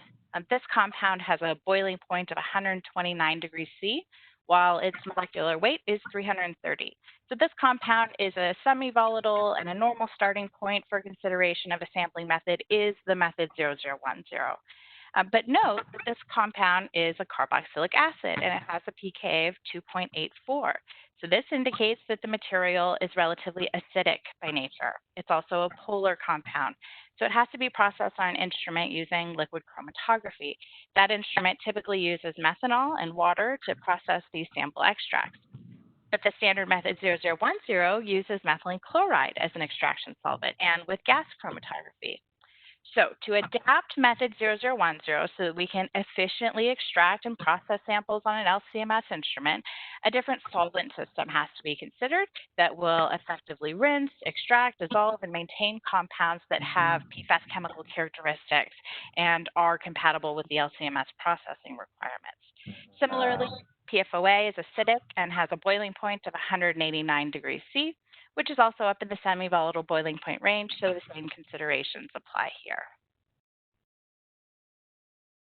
And for those of you who are not all that familiar with source air testing, but perhaps you're interested in emerging thermal technologies to treat PFAS, oops, sorry, I just saw the poll results popped up for us. So let's see, most of you indicated that you think they are all of the above. So good, we're all on the same page here.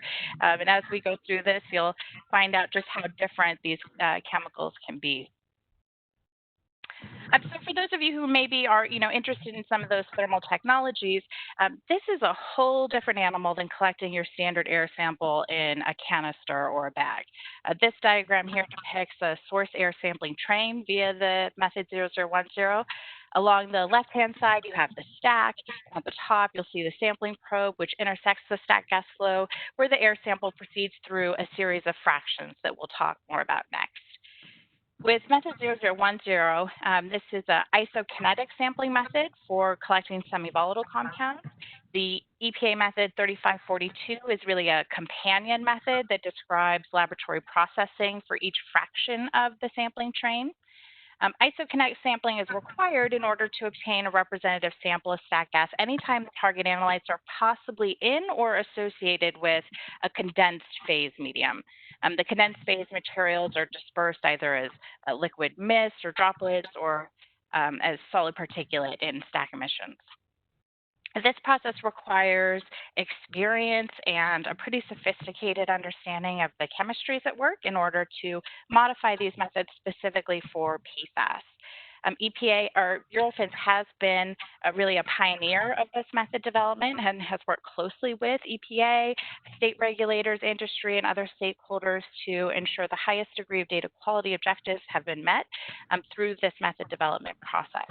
So let's take a closer look at the methods and how they were modified for this train in particular. We have all of the standard components of the 0010 sampling train with the front half, back half, and condensate impingers. We modified this train to include a breakthrough XAD trap, given the uncertainty about how these compounds would trap and what the matrix impacts would be. Then we had to modify the extraction solvent to be conducive with the analytical approach.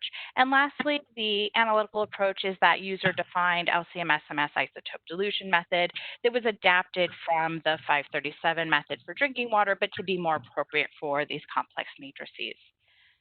The front half composite includes the particulate filter and probe and nozzle glassware rinses.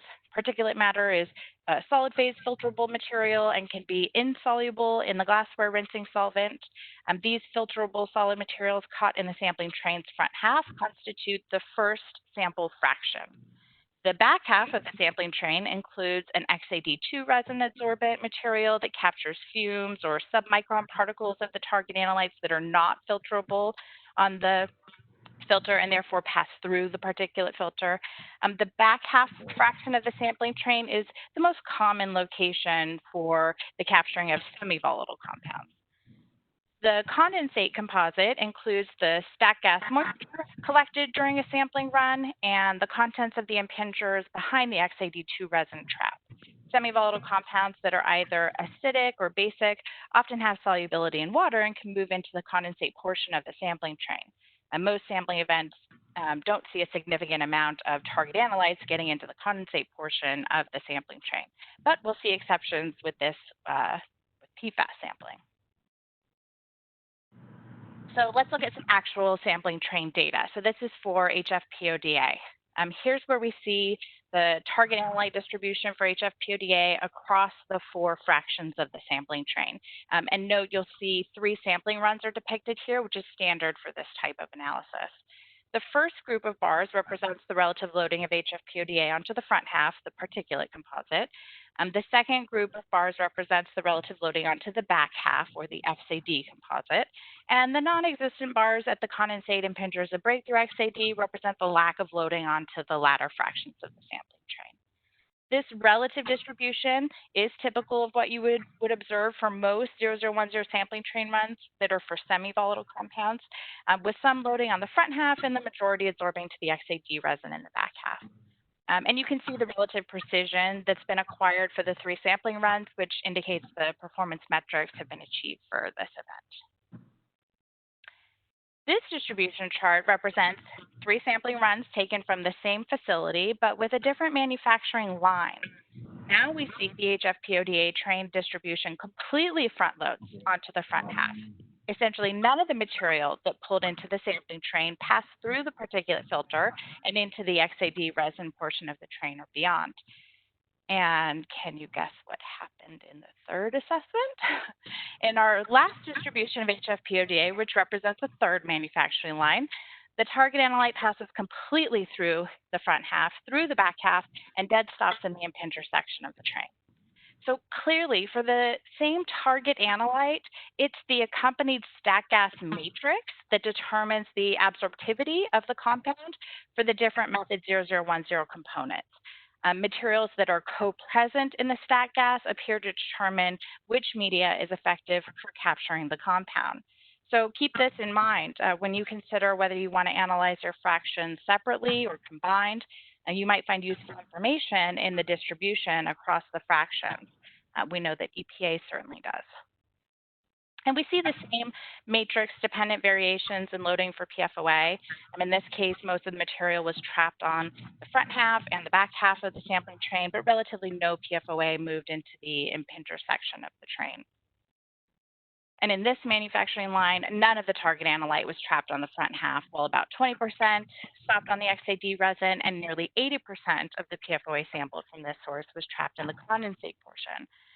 These results again imply that the matrix surrounding the target analyte determines the trapping characteristics of how to capture them.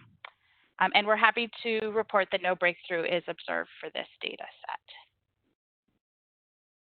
So I didn't have enough time to cover all of the method development efforts related to PFAS and source air, but it's important to understand that this class of compounds represents a wide range of chemical properties that require very specific approaches to capture and provide representative data for. So I'll give you an example of how different the approach is for some of the volatile PFAS. Today we talked about the traditional semi-volatile approach, but there are volatile and even highly volatile PFAS compounds. The traditional EPA boiling point designation for volatile compounds is less than 100 degrees C. In this case, we're dealing with target analytes solely in the gaseous state, so the sampling train equipment doesn't need to collect stack gas at an isokinetic sampling rate like it did with the semi-volatiles. Remember that E1 compound that I mentioned is a breakdown product of HFPODA? Well, E1 is a volatile PFAS, and this is how we capture it. It's quite different from the first sampling train. It too was based off of an EPA standard method, modified method 18, but it had to be adapted using a combination of cryogenics and dissolution to immobilize the organics and allow them to dissolve in solution. And through experience, we've learned that the results from this train are highly dependent upon sampling technique, and we'll learn more about that in a moment. This train is constructed using 6 midget impingers charged with methanol and submerged into a dry ice methanol bath for chilling. Source air is drawn into the sampling train using a dry gas meter, and the temperature of the ice bath chills down to minus 70 degrees C. And at a sampling rate of about 0.5 to 1 liter of gas per minute is the nominal rate. So let's look at some E1 distribution data from this sampling train. We performed accuracy and precision audits for E1 on this train. Fluoroether E1 was spiked into the sampling probe of this train using 20 liters of nitrogen as a sweep gas. E1 recoveries were around 95%, and the audits were performed in triplicate for a high range and a low range concentration.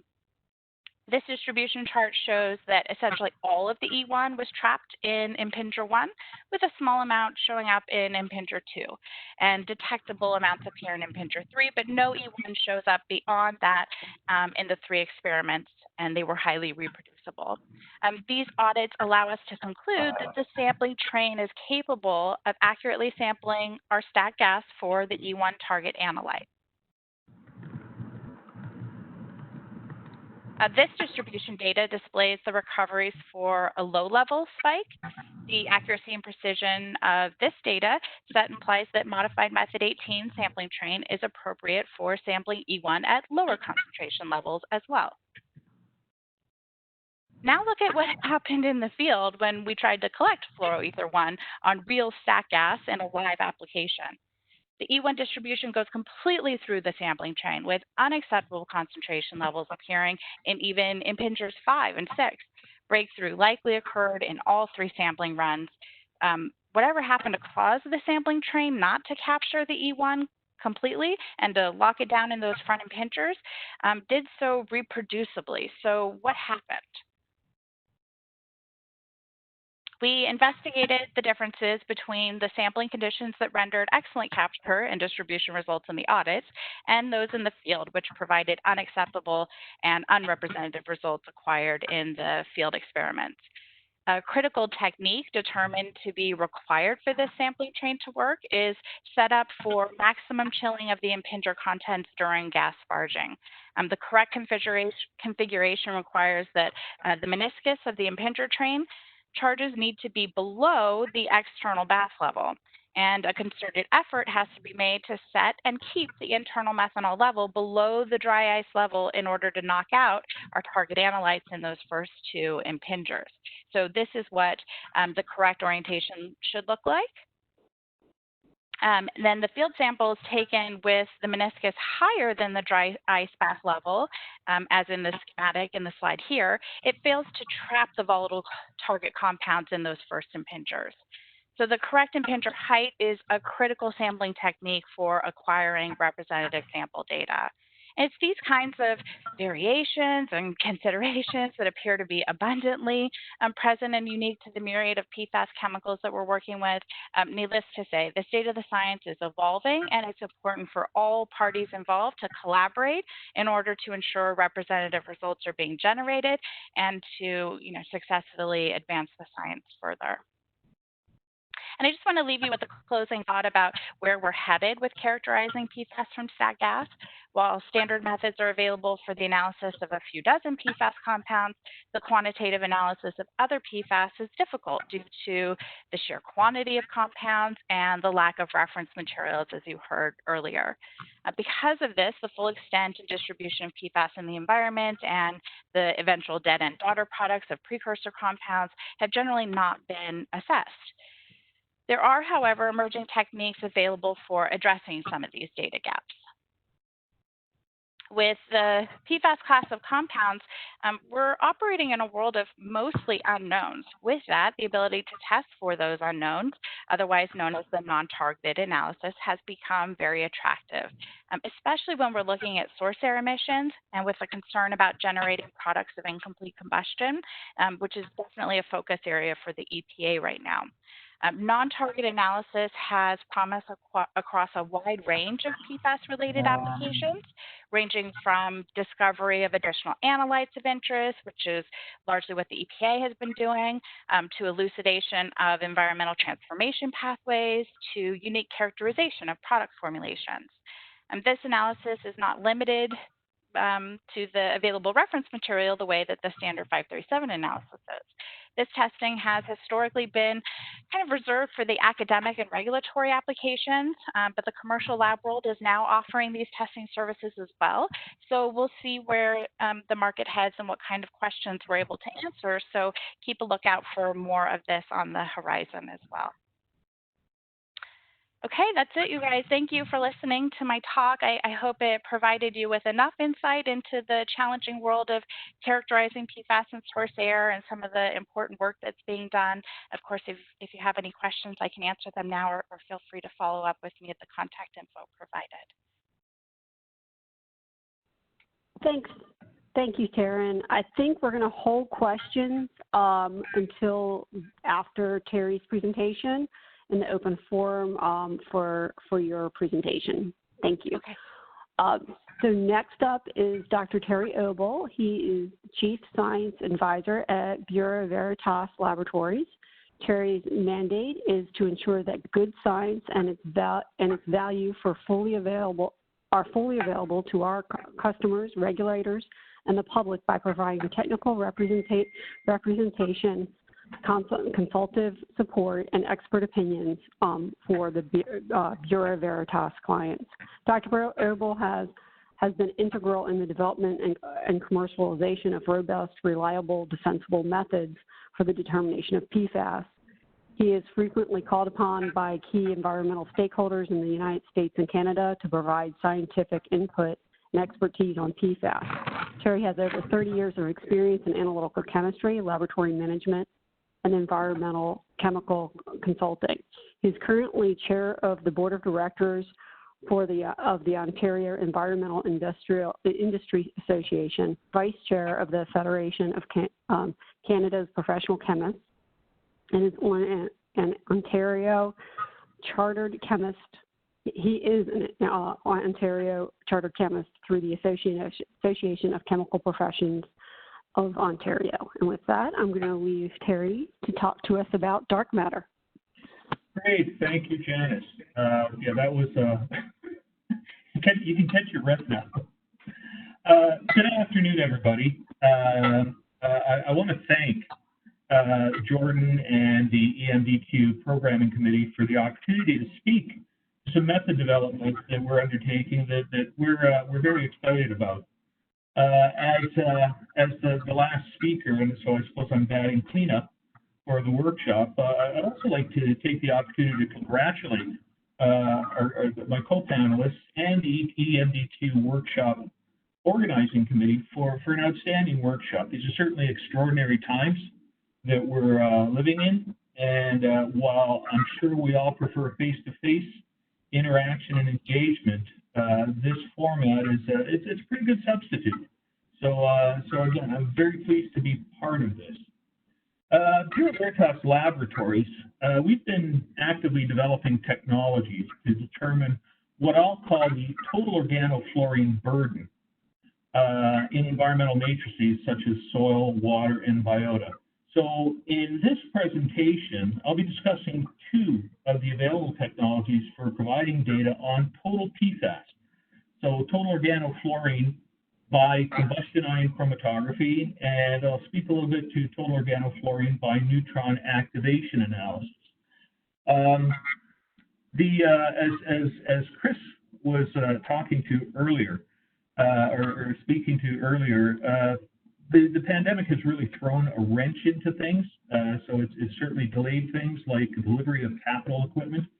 So what I'll be presenting is initial data that's been generated by the combustion ion chromatograph, but we're certainly pleased with it and very excited about it. You know.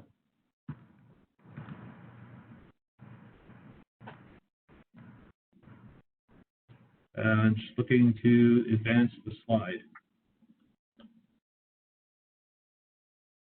Terry, it should be on the left side of the screen, the down arrow below the page 01. My apologies. I was looking down at the bottom of the screen. So, why total organofluorine? Everybody's aware that typically we analyze, when we look at compound-specific PFAS analysis, we're reporting anywhere from 20 to 50 PFAS, and it's pretty well understood that there are thousands of PFAS compounds in the environment.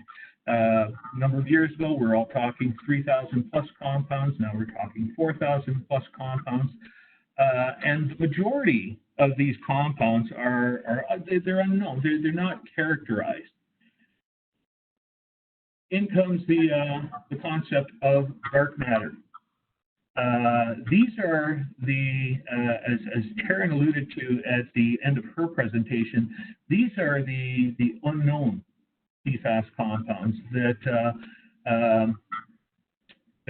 over time they can break down and perhaps transform into PFAS. So these are the PFAS that are measured. So these are the precursor compounds, and they may contribute toxicity risk beyond what is identified by the currently reported PFAS. So in other words, you're potentially underestimating the toxicity based on the 20 to, well, if you get into EPA method 533, you're looking at over 40 compounds. But that represents really a fraction of the overall organofluorine burden on the environment. So how do you accurately assess the risk at a site? And how do you estimate or establish the required remedial effort having this unknown in the background? And so total oxidizable precursors came out, the method that was published by a number of years ago, and it gave us a glimpse into this concept of dark matter, these extra compounds. But it's it's not without its limitations, and believe me, I am having many years in the laboratory industry. I'm not. I don't believe in panaceas. Everything has limitations, but it's certainly it's not a full solution. Yeah. So what are the options for looking at total organofluorine? There is combustion ion chromatography, and part of the beauty of combustion ion chromatography is that it uses generally available equipment. It's equipment that's similar to that that's in wide use in Europe for things like adsorbable organic halides. PIGY, particle-induced gamma ray spectroscopy. It uses equipment that is available only to a few laboratories that are suitably equipped research facilities. And then finally, INAA in this slide, it's instrumental neutron activation analysis. And for the rest of the presentation, NAA just rolls off the tongue a little bit easier. But in this case here, it uses equipment that's available only to a few laboratories, those who have access to a research-grade nuclear reactor, which we do down the street. It's my old alma mater.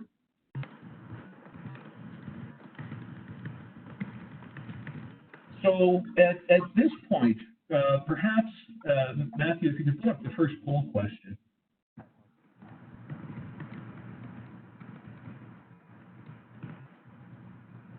It's not the first one, but okay. Yeah, it is. Sorry, my apologies. So while you're pondering that first poll question, I'll continue on. Like I say, we've been looking at neutron activation analysis. It's an elemental analysis for measuring total organofluorine. It actually, what it measures is total fluorine. So there's this processing up front that I'll speak to. But essentially, it's a nuclear process for determining concentrations of different elements.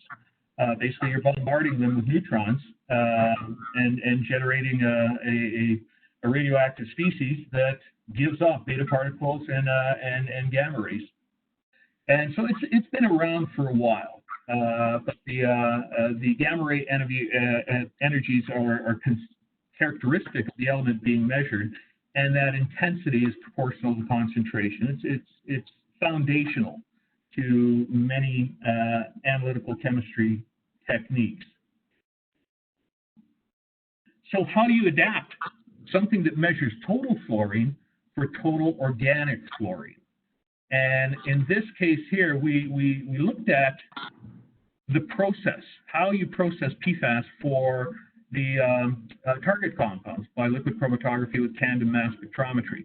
So the samples that typically come in are soils and waters, and I think more and more air samples, as shown by Terrence's presentation. So what we looked at is, can we, being good analytical chemists, we always look for the easy way out. Is there a facile approach to measuring total organofluorine? So if you just went to the soil or the water samples, which can be analyzed as they are by neutron activation analysis, you could look at the water or the aqueous leach from the soil. It's really not appropriate because there's still far too many interferences. Inorganic fluoride. It was mentioned earlier on that the influence and the amount of inorganic fluorine in most environmental matrices is huge, particularly in certain groundwaters in the southwestern U.S., for instance. We considered just looking at passing it through the cartridge, and we kind of looked at the cartridge itself. And there's a high chloride interference in both the cartridge and the loose sorbent, so you can't really stop there. What about the cartridge after cleanup? With water to remove interference? And nope, there's still far too much chloride interfering with the analysis. So what about the methanol extract? Huzzah, huzzah. Yes, the cleaned up extract. So essentially, you are processing the sample as you would for target compound or target specific PFAS analysis by LC-MS, but you're simply taking the methanol extract and submitting it for neutron activation analysis.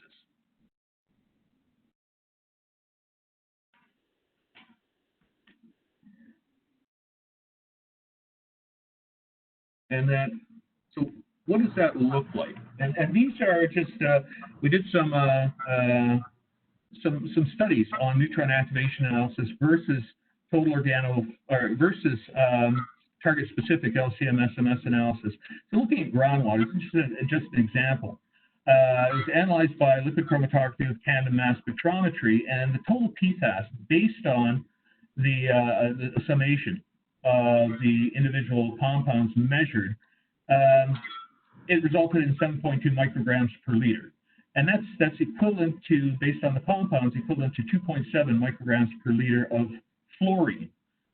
Submitting the same extract for neutron activation analysis, the total fluorine reported was is 1 microgram in 0.125 liter, which is equivalent to 8 micrograms per liter of fluorine. So you're starting to see kind of the amount of organofluorine that is being missed by focusing on, by using a target-specific compound analysis.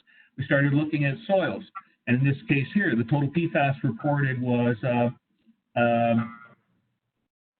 10 parts per billion, and that's equivalent to 3.4 micrograms per kilogram of fluorine.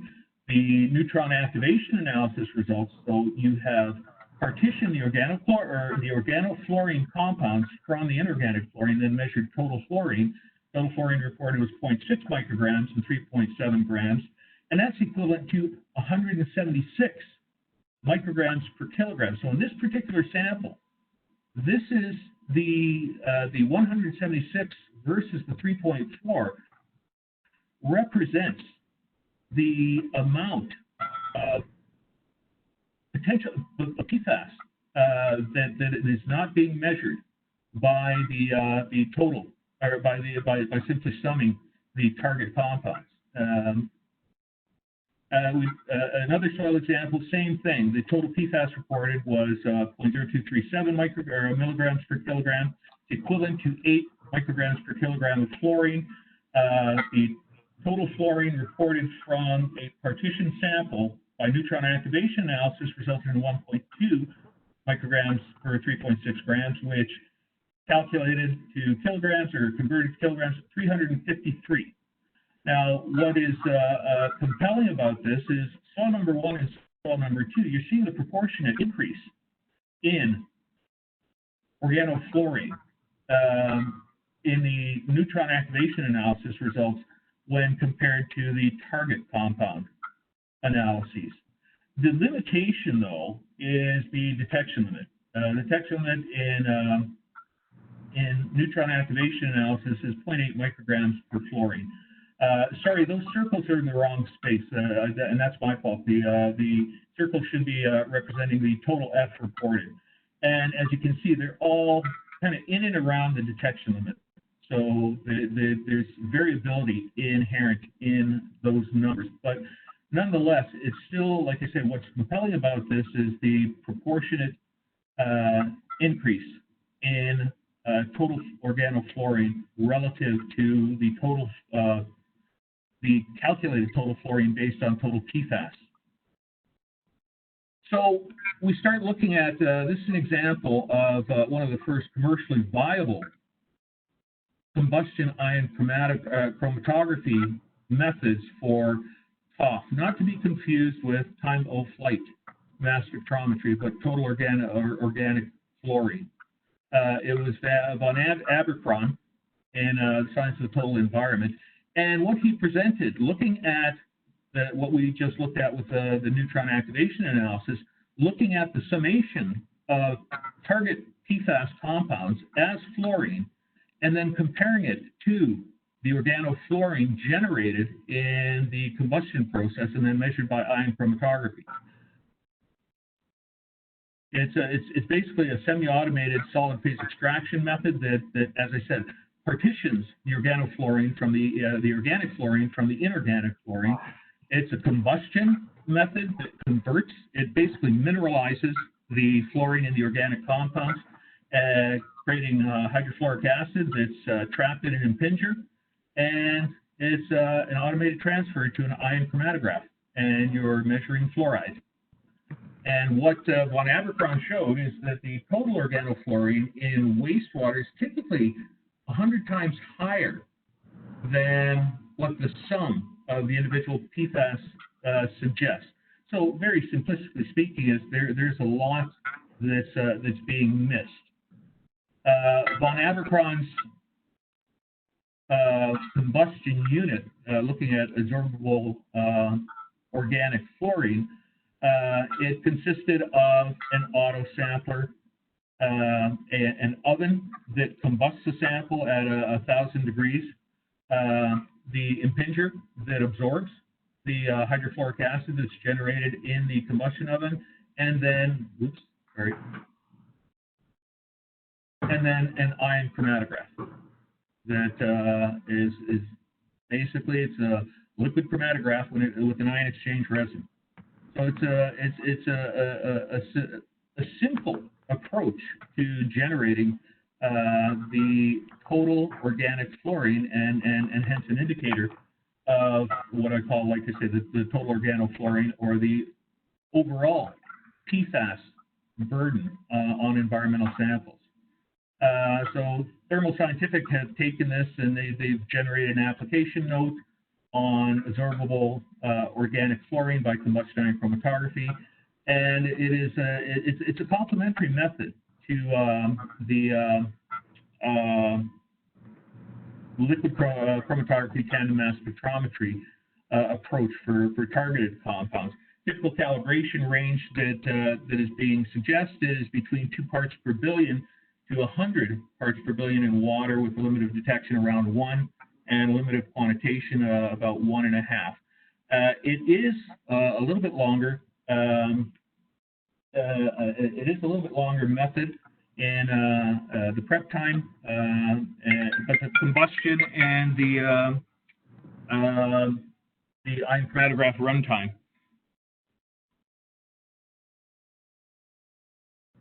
So how does it compare to, what are the pros and cons of combustion ion chromatography versus neutron activation analysis? As I said earlier, it's a little bit more challenging with the NAA because you need to have a nuclear reactor. The price per sample should be similar, but actually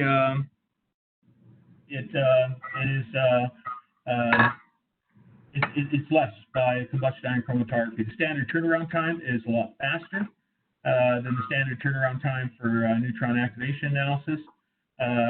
They both measure total organic fluorine.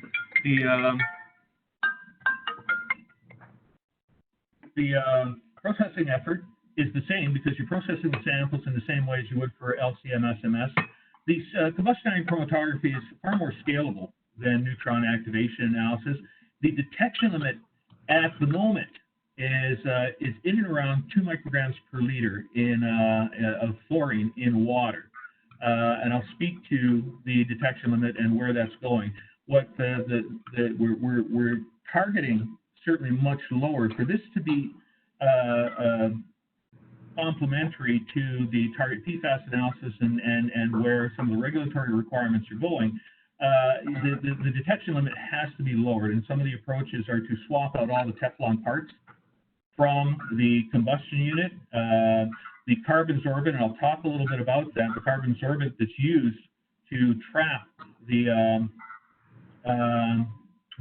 organofluorine compounds is a contributor of fluorine, and things, the typical laboratory techniques, increasing sample volume, et cetera. Whereas for neutron activation analysis, the ability to lower that detection limit is very limited, to perhaps, it's limited. Is automation possible? Combustion ion chromatography, absolutely. Everything is automated. Neutron activation analysis, not so much. And what we see, and I'm sure many others see, is the widespread implementation of something like combustion ion chromatography.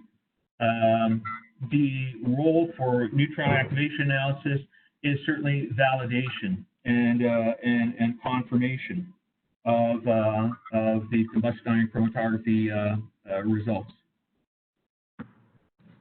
So, what does it look like? This is Bureau Veritas Laboratories, our combustion ion chromatograph system for measuring total organic fluorine. The first step is you have the carbon absorption. So basically, the samples are passed through a front and back half carbon filter.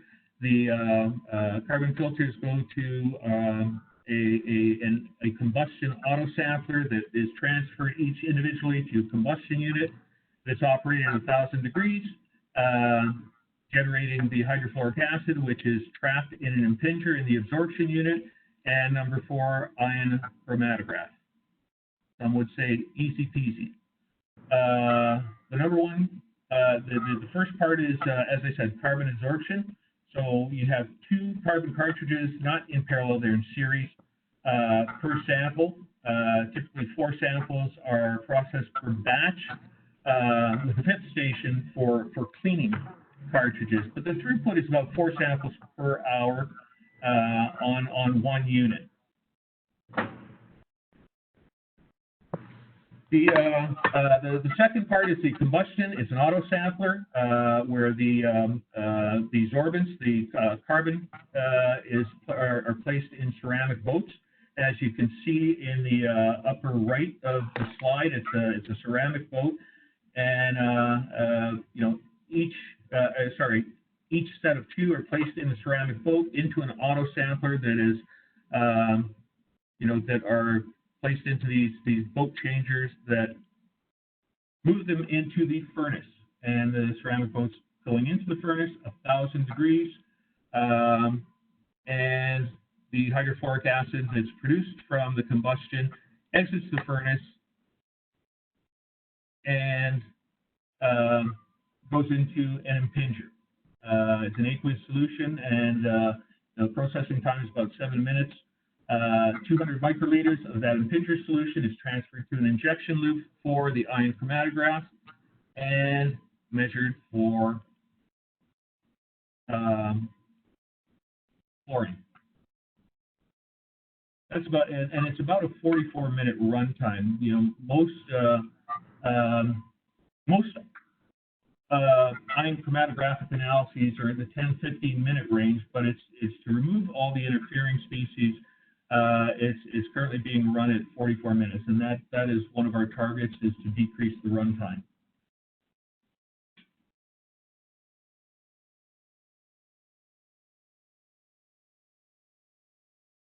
So combustion control, it's all controlled, software driven, and everything from start to finish, the boat position, gas flows, the time of combustion, the temperature, and so in keeping with the Star Wars theme, it helps you cut through the darkness. I didn't put this one in, okay? I just want to be clear on that one. So water samples, if you compare the liquid chromatography tandem mass spectrometry, the target analyses, to total organic fluorine by combustion ion chromatography, what you can see is the sum of the PFAS compounds by LCMSMS are presented here. We looked at what would be the calculated theoretical organic fluorine based on that. So if you consider something like PFAS, perfluorooctane sulfonic acid, the fluorine content is about 60%. And these are the comparative results. The total organic fluorine by combustion ion chromatography in sample 2, for instance, is 1,000 times higher than what was measured by LCMSMS. So again, a considerable amount of dark matter or non-target PFAS in that sample. In sample 3, it was about 45 times higher. Sample 4, these are genuine samples that we've analyzed and used them for comparative purposes. What's interesting is if you look at sample number 5, the calculated organic fluorine was 1.8 micrograms per liter, whereas the total organic fluorine measured by combustion ion chromatography is about equal. And what we looked at there, if you look at samples 3 and 5, the total organic fluorine is about the same, but the proportionate increase relative to the sum of the PFAS is significantly different. So you have to start looking at the makeup of the sum of the PFAS compounds by LC-MS. And there's more work to be done here, but you're starting to see that the relative amounts of the different PFAS compounds are going to have an impact here. For samples 6 and 7, this is where the total organic fluorine by combustion ion chromatography is similar. Again, you have much higher concentration of some of the higher molecular weight PFAS in sample 6 versus sample 7. It's been shown by thermal. Like I say, these are initial results, but the PFAS recovery, depending on the functionality of the PFAS, whether it's a carboxylic acid, a sulfonic acid, sulfonate, etc. It can vary, but on average, it's about 63% recovery. With AFFF, you're seeing 64 to 120%. So there's more work to be done, but certainly it's showing significant promise as an ultimate type of analysis.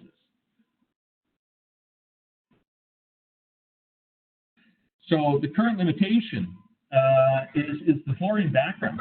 The fluorine from the carbon sorbent is the main contributor to background. The system background is about 0.19 micrograms.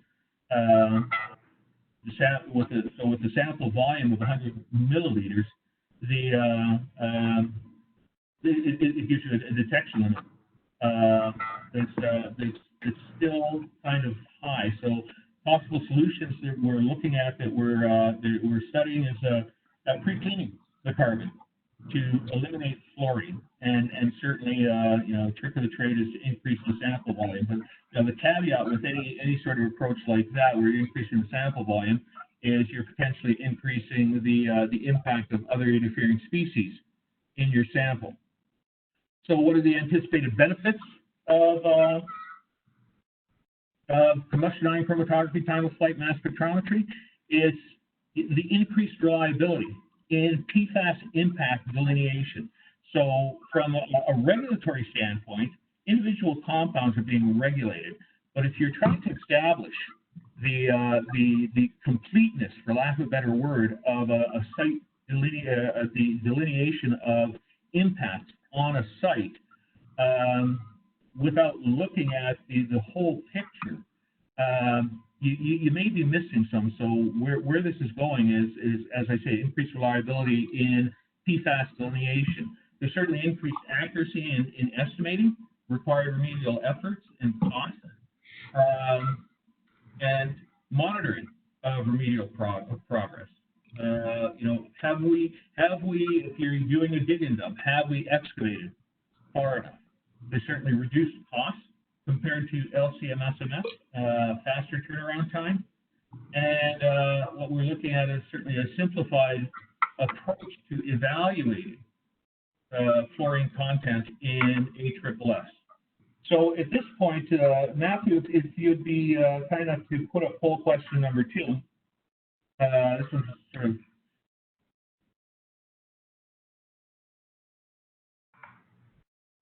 Yeah, it's where we're going. We're focusing on water right now, and certainly we're looking at soils. But obviously there are other matrices of interest. So just wanted to get a feel for what people's thoughts were on the most common sources PFAS in the environment as stakeholders in the industry and working in different sectors of the industry, what folks' thoughts are. So while you're answering that question, I'll speak a little bit to next steps in our work with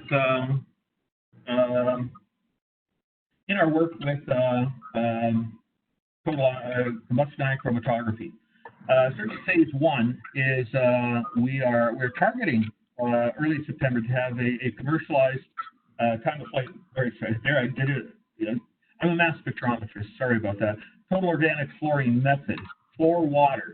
We're completing the instrument setup. The system came with a specific suppressor and a specific column that is providing encouraging results with respect to detection limits. But we're working on looking at different suppressor technologies in the ion chromatograph and different columns to reduce the detection limit. As I said, our target is to be below the part per billion level into the parts per trillion. So we're completing the method validation, establishing the method detection limits, precision and accuracy, what most contract laboratories need to do to maintain accreditation. There is a phase two, and that's to optimize and extend the method and to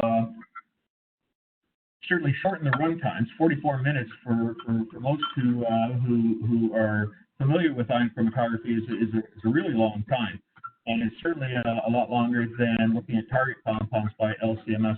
So to reduce the absorption time in the automated solid phase extractor, reduce the runtime in the ion chromatogram, we're looking at improving the recovery, particularly on the higher molecular weight PFAS, reducing the detection limit. This is where analytical chemists sometimes we're our own worst enemies. We're always looking to reduce the detection limits, and there are different approaches, as I said, increasing sample volume and pre-cleaning the carbon to reduce the impact of the fluorine background, and then extending the method, ergo the poll question, to soils AFFF. The opportunities are many.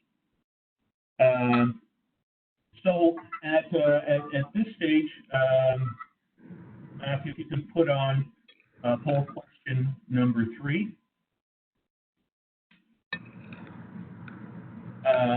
Now this is one I look at this as I'm always looking at new methods, not just PFAS, but in other areas.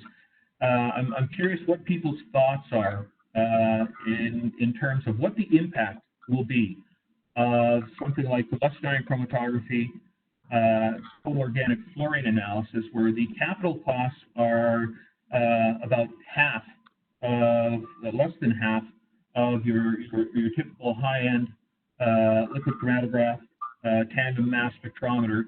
Certainly the level of effort to process the samples is much less, so it's going to reduce the cost, but that's not to say there's no value in LC-MS. I mean, from a regulatory standpoint, we're regulating individual compounds, and so to report for regulatory purposes, you need to have accurate, precise, and low-level detectability of the individual PFAS. And sorry, it takes me a while to hit this little arrow here. This work has been conducted by Dr. Heather Lord, who manages our Environmental Research and Development Group, and Lucy Kachatrian. Actually, Lucy has done a lot of this work. I just have the good fortune and the privilege to be able to present some of the results. But it's certainly Heather's group that has done a lot of this work. I do want to acknowledge the support of Thermo Fisher Scientific, specifically Peter Chang and Ken Chassenil from Texas, and then Mandel Scientific. It's really a two-part unit. There's a combustion unit and the ion chromatograph. So Thermo Scientific it provides the ion chromatograph. Mandel Scientific are the distributors of the Mitsubishi combustion units and absorption units. And with that, well, just one more thing. With that, if you have any comments or questions afterwards, you're more than welcome to reach out to me. You know, I love talking about all the different things that we do, but in particular, I'm particularly excited about the potential and the application of total organic fluorine by combustion ion chromatography. Heather Lord manages the group that's doing all of the developmental work. And so our contact information is here. As I said, I encourage you to reach out to us. Matthew, if you could put up poll question number 4. This is more of a lighthearted question. I'm always in my presentations pushing the envelope of getting myself sued for putting up trademark stuff and things like that. So I leave you with that. As was said before, I represent Bureau Veritas Laboratories. And with that, I am going to end the presentation. Hopefully it wasn't too far over.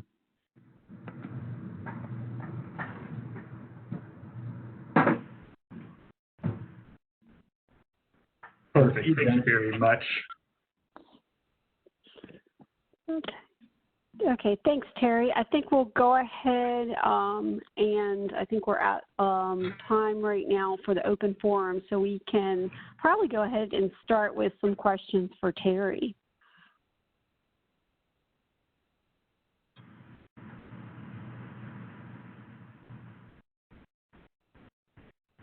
No problem. Let me pull up questions real quick. Alrighty, so our first question for Terry comes along the lines of, can TOP analysis address PFAS dark matter questions?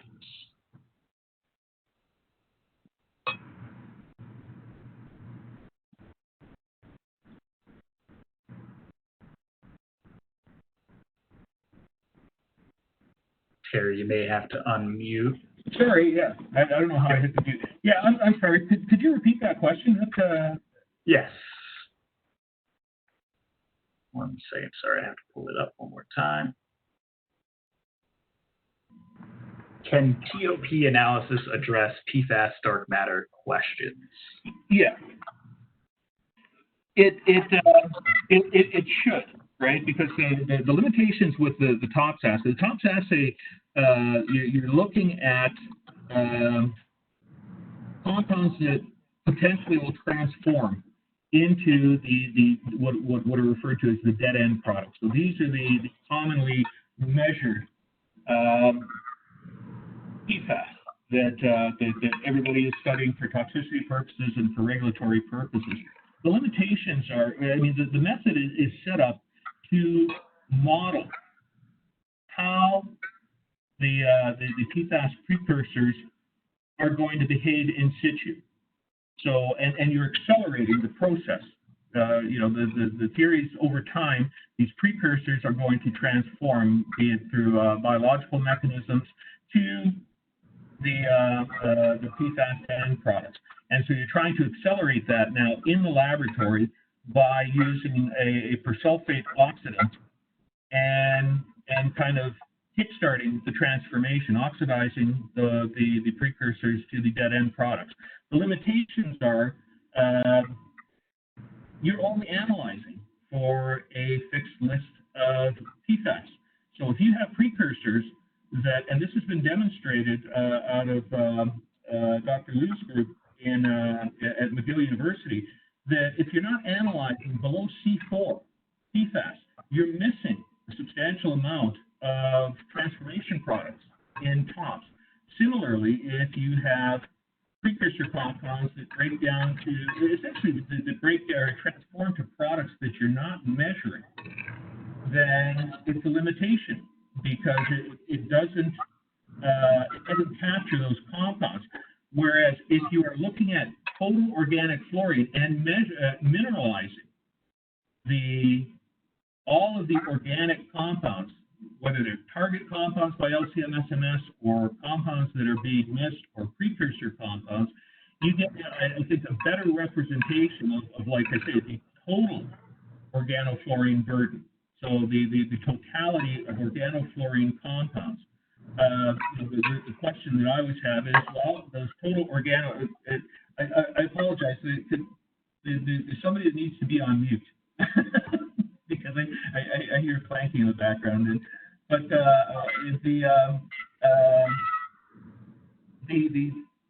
the totality, the compounds that are measured by total organofluorine, the limitation is what if it's not PFAS? But again, how are we defining PFAS? It's an organic compound that has fluorine, because we now include per and polyfluorinated alkyl substances, because there are fluorine drugs that the likelihood of them being out there is not very high. But to answer the question is yeah, it does, I think, answer or address some of the limitations of the TOPS assay.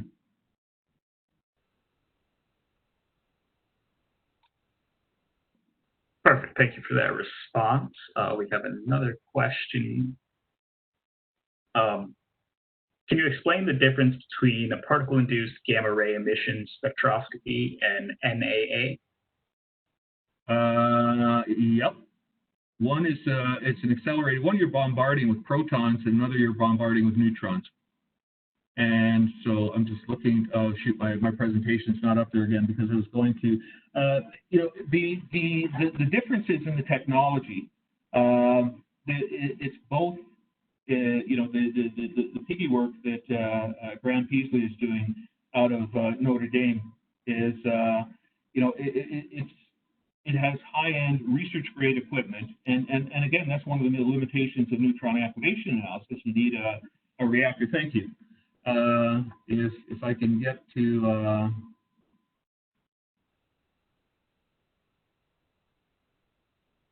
All right. This paper actually is a very good paper that compares the three analyses. But as you can see, the piggy is you're bombarding with high energy protons, and which is ejecting, or it causes a gamma ray to be measured, whereas the neutron activation analysis, you're bombarding with neutrons. So they're similar in that you're measuring the characteristic gamma ray of a particular compound, whereas in piggy it's just the method by which the fluorine is excited, for lack of a better term. But in terms of performance, the performance actually is quite similar. Like I say, I encourage you to look into the reference in environmental science and technology. But like I say, the difference is, I think, between combustion ion chromatography and piggy or neutron activation analysis is certainly the accessibility. Perfect. Thank you for that response, Terry. We have a question here. Do you feel that total fluorine is reported given that you are using SPE cartridges with extraction limitations?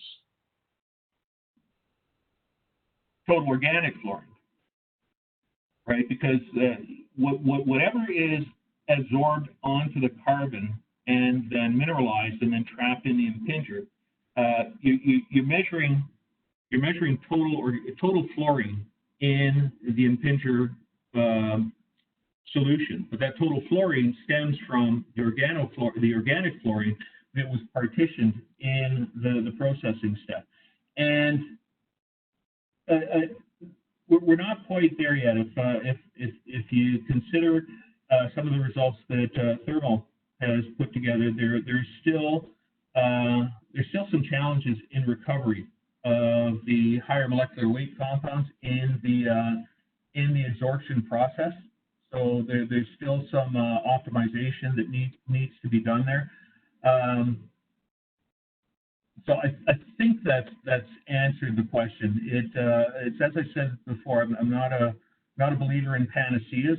So there are still limitations, but it's a better picture of the organic fluorine and perhaps the components of the dark matter that aren't captured by TOPS, and certainly as the results have shown, aren't captured by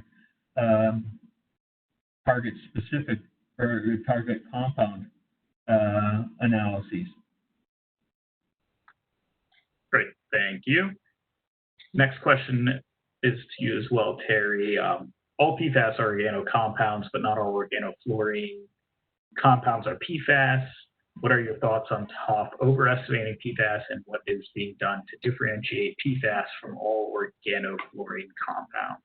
That's a great question. I like the way that was put, because that's what I was getting to. I mean, there are certain pharmaceutical compounds, certainly certain drug formulations that are organofluorine compounds, and in the current definition of PFAS, those aren't PFAS. So the question of not all organofluorine compounds are PFAS is actually a valid one. But having said that, in environmental matrices, the odds or the levels that you would expect of something that is non-PFAS in the organofluorine component, my personal opinion is I don't see it having a significant impact or a significant overestimation of the results. In our current pandemic world, the buzzword is an abundance of caution. So in this case here, I think it's just erring on the side of caution. There is the potential, yes, for that overestimation, because as the attendee has, or the individual has suggested that, yeah, PFAS is an organofluorine compound, but not all organofluorine compounds are PFAS per se. In the context of the environmental interest now. But if you were to take something like an AFFF, if you find organofluorine compounds in the AFFF, what are the odds of it not being PFAS? So I think you have to consider it on a case-by-case basis. Now, if you are analyzing lagoon samples from a livestock plant or a farm, where they may be introducing, certain antibiotics or drug compounds, and you are, as with most pharmaceutical compounds, you ingest them. What your body doesn't use, it gets rid of. Well, it's the same thing, in the high volume livestock processing arena. They're collecting the what has been excreted by the animals and keeping them in lagoons. Now, in that case, you have to consider your conceptual site model, and is that a potential impact? And if you're looking at total organofluorine or total organic fluorine in samples from a site that's nearby that sort of facility, it might be something worth considering, assuming the compounds being used are fluorine containing. But I think for most environmental applications, there is the potential. Is it a probability? I don't see the probability being that high, and I certainly stand to be challenged on that.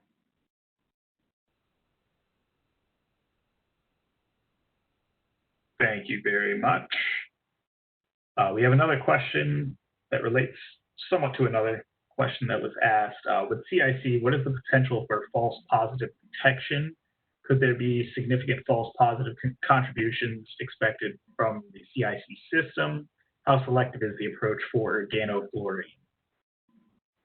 Well, this, again, there's more work to be done there. Yes, there's always a risk of false positives. False positives are a fact of life in any type of analysis, as are false negatives. But I think in this case here, because what we have shown and what we're seeing and what we are looking at having to address is the contribution of fluorine from the carbon itself that's being used to collect and concentrate the organofluorine compounds from the aqueous matrix. So unless that is addressed, there is a risk of false positives. And that's one of the real barriers right now to reducing the detection limit and the quantitation limit for these compounds.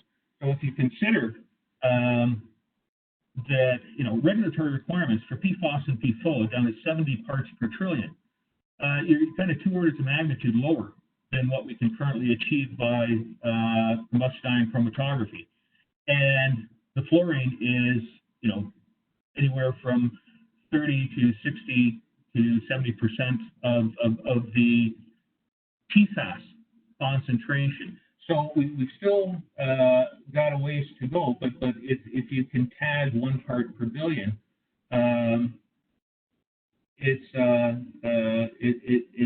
it's getting better than the part per million concentrations that some of the ASTM methods looking at halides. Now, I didn't address part of the question. I'm sorry, Matthew, could you repeat that question? Because there was part of the question about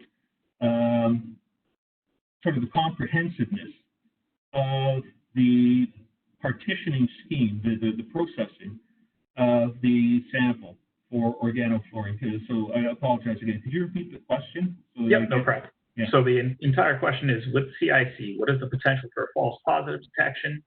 Yep. Could there be significant false positive contribution expected from the CIC systems, and how selective is the approach for organofluorine? Well, yeah. I think the approach is valid and comprehensive for organofluorine compounds. But going back to the previous question, that not all organofluorine compounds are PFAS. So there is a risk of false positives based on background contributions from the instrumentation itself, and based on compounds that aren't genuine PFAS for instance, in the ITRC definition. But again, as a practitioner, my guidance would be you have to look at it on a case-by-case basis. So where I see a great deal of value in this type of approach is, quickly characterizing AFFF as being PFAS containing or not PFAS containing. And, the risk of a high bias or a false positive impact on the result is low. But as I said before, if you are looking at groundwater samples at 70 parts per trillion, PFAS and PFOA, then you have to be a little bit more sensitive to other potential sources of organofluorine compounds, and basically interpret the results based on that, based on the background of the sample.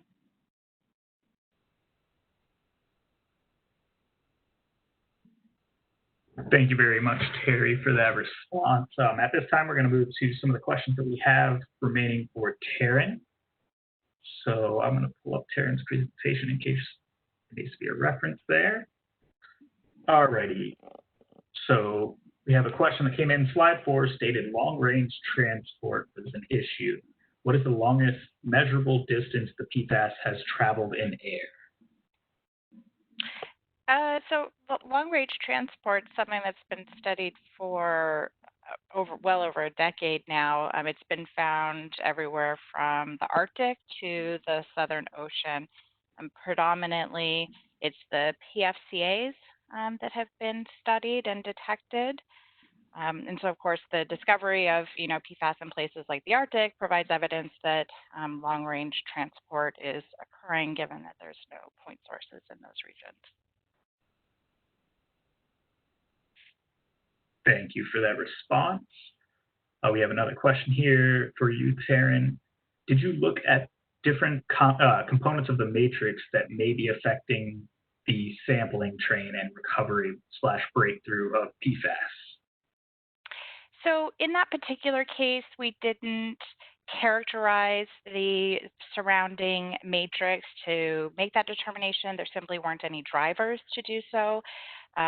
We had some, best guesses. It was probably things like ammonia content, pH, potentially particulate matter, but it was really the demonstration that it is the surrounding stack gas matrix that can impact PFAS, whereas historically that's not something we've seen occur with, say, traditional semi-volatile compounds. Regardless of that stack matrix, those compounds trap consistently in the same manner. So this is something very unique to PFAS and something that we want to, take note of.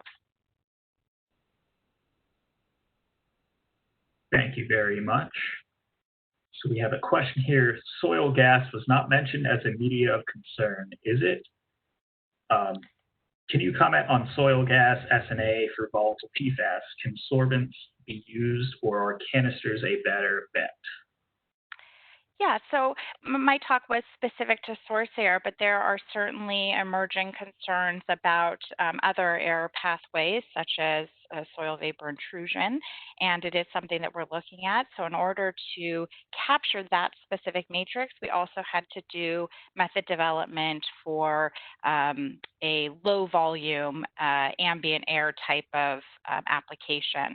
And we're looking at a lot of those volatile PFAS compounds like the FTOHs, FOCE, FOSAs, to see what kind of occurrence we're seeing in soil vapor, and then also are they occurring at levels that would make them a vapor intrusion concern. And it's something that we're working with the EPA on as well.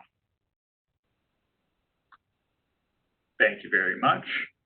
We have a question here. Can you expound on some of the types of compounds that constitute volatile PFAS? Have they looked at compounds other than HFPODA breakdown product?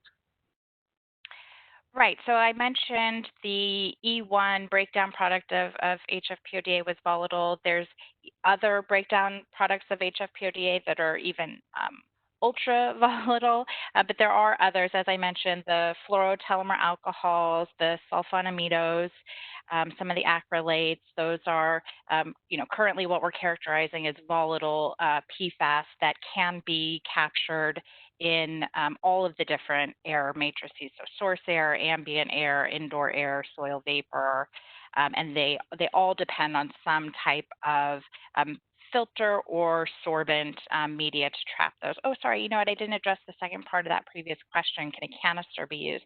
EPA has done some playing around with canisters for PFAS in the air, but we expect that to have somewhat of a limited application. So we may see it for certain PFAS, but probably not a broad range of PFAS. And so we've kind of turned to sorbents to capture a broader range of PFAS in air.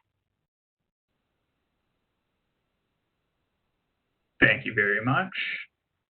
We have a question here. If none of the PFAS compounds are captured on the first XAD tube, then how do you know there was no breakthrough after the impingers? If the first XAD does not absorb PFAS, what makes you think the second will?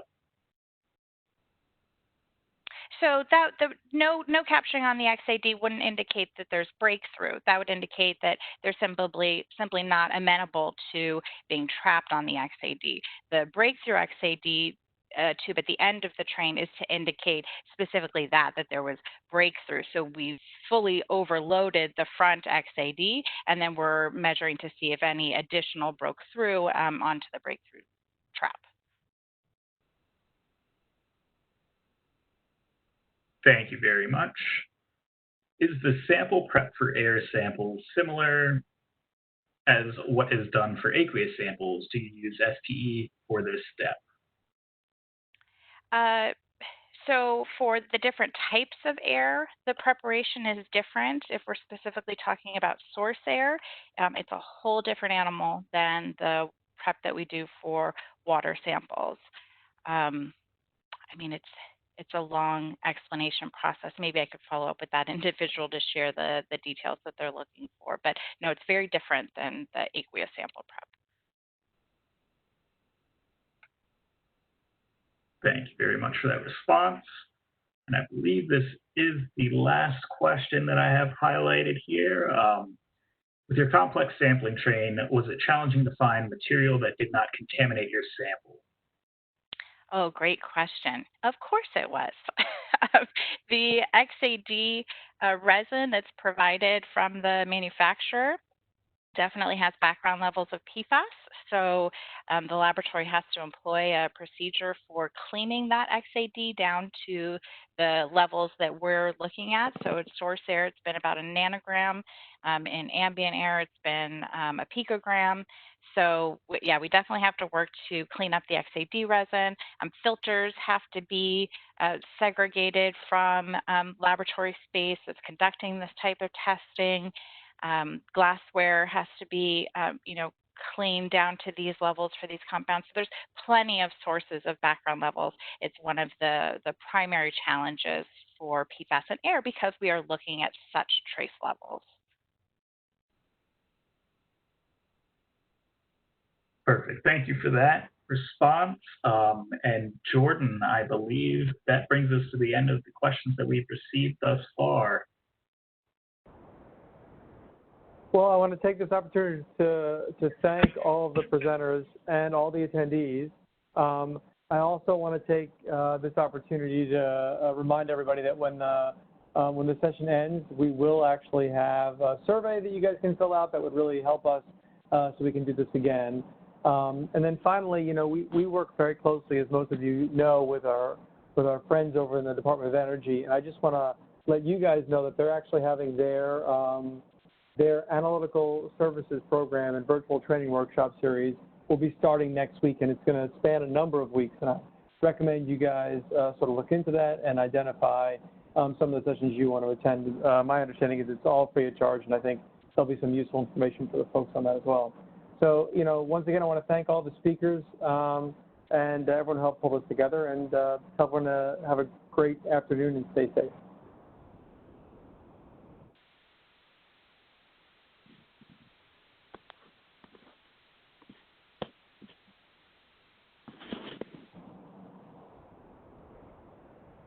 Perfect. Thank you all for attending, and have a good rest of your day.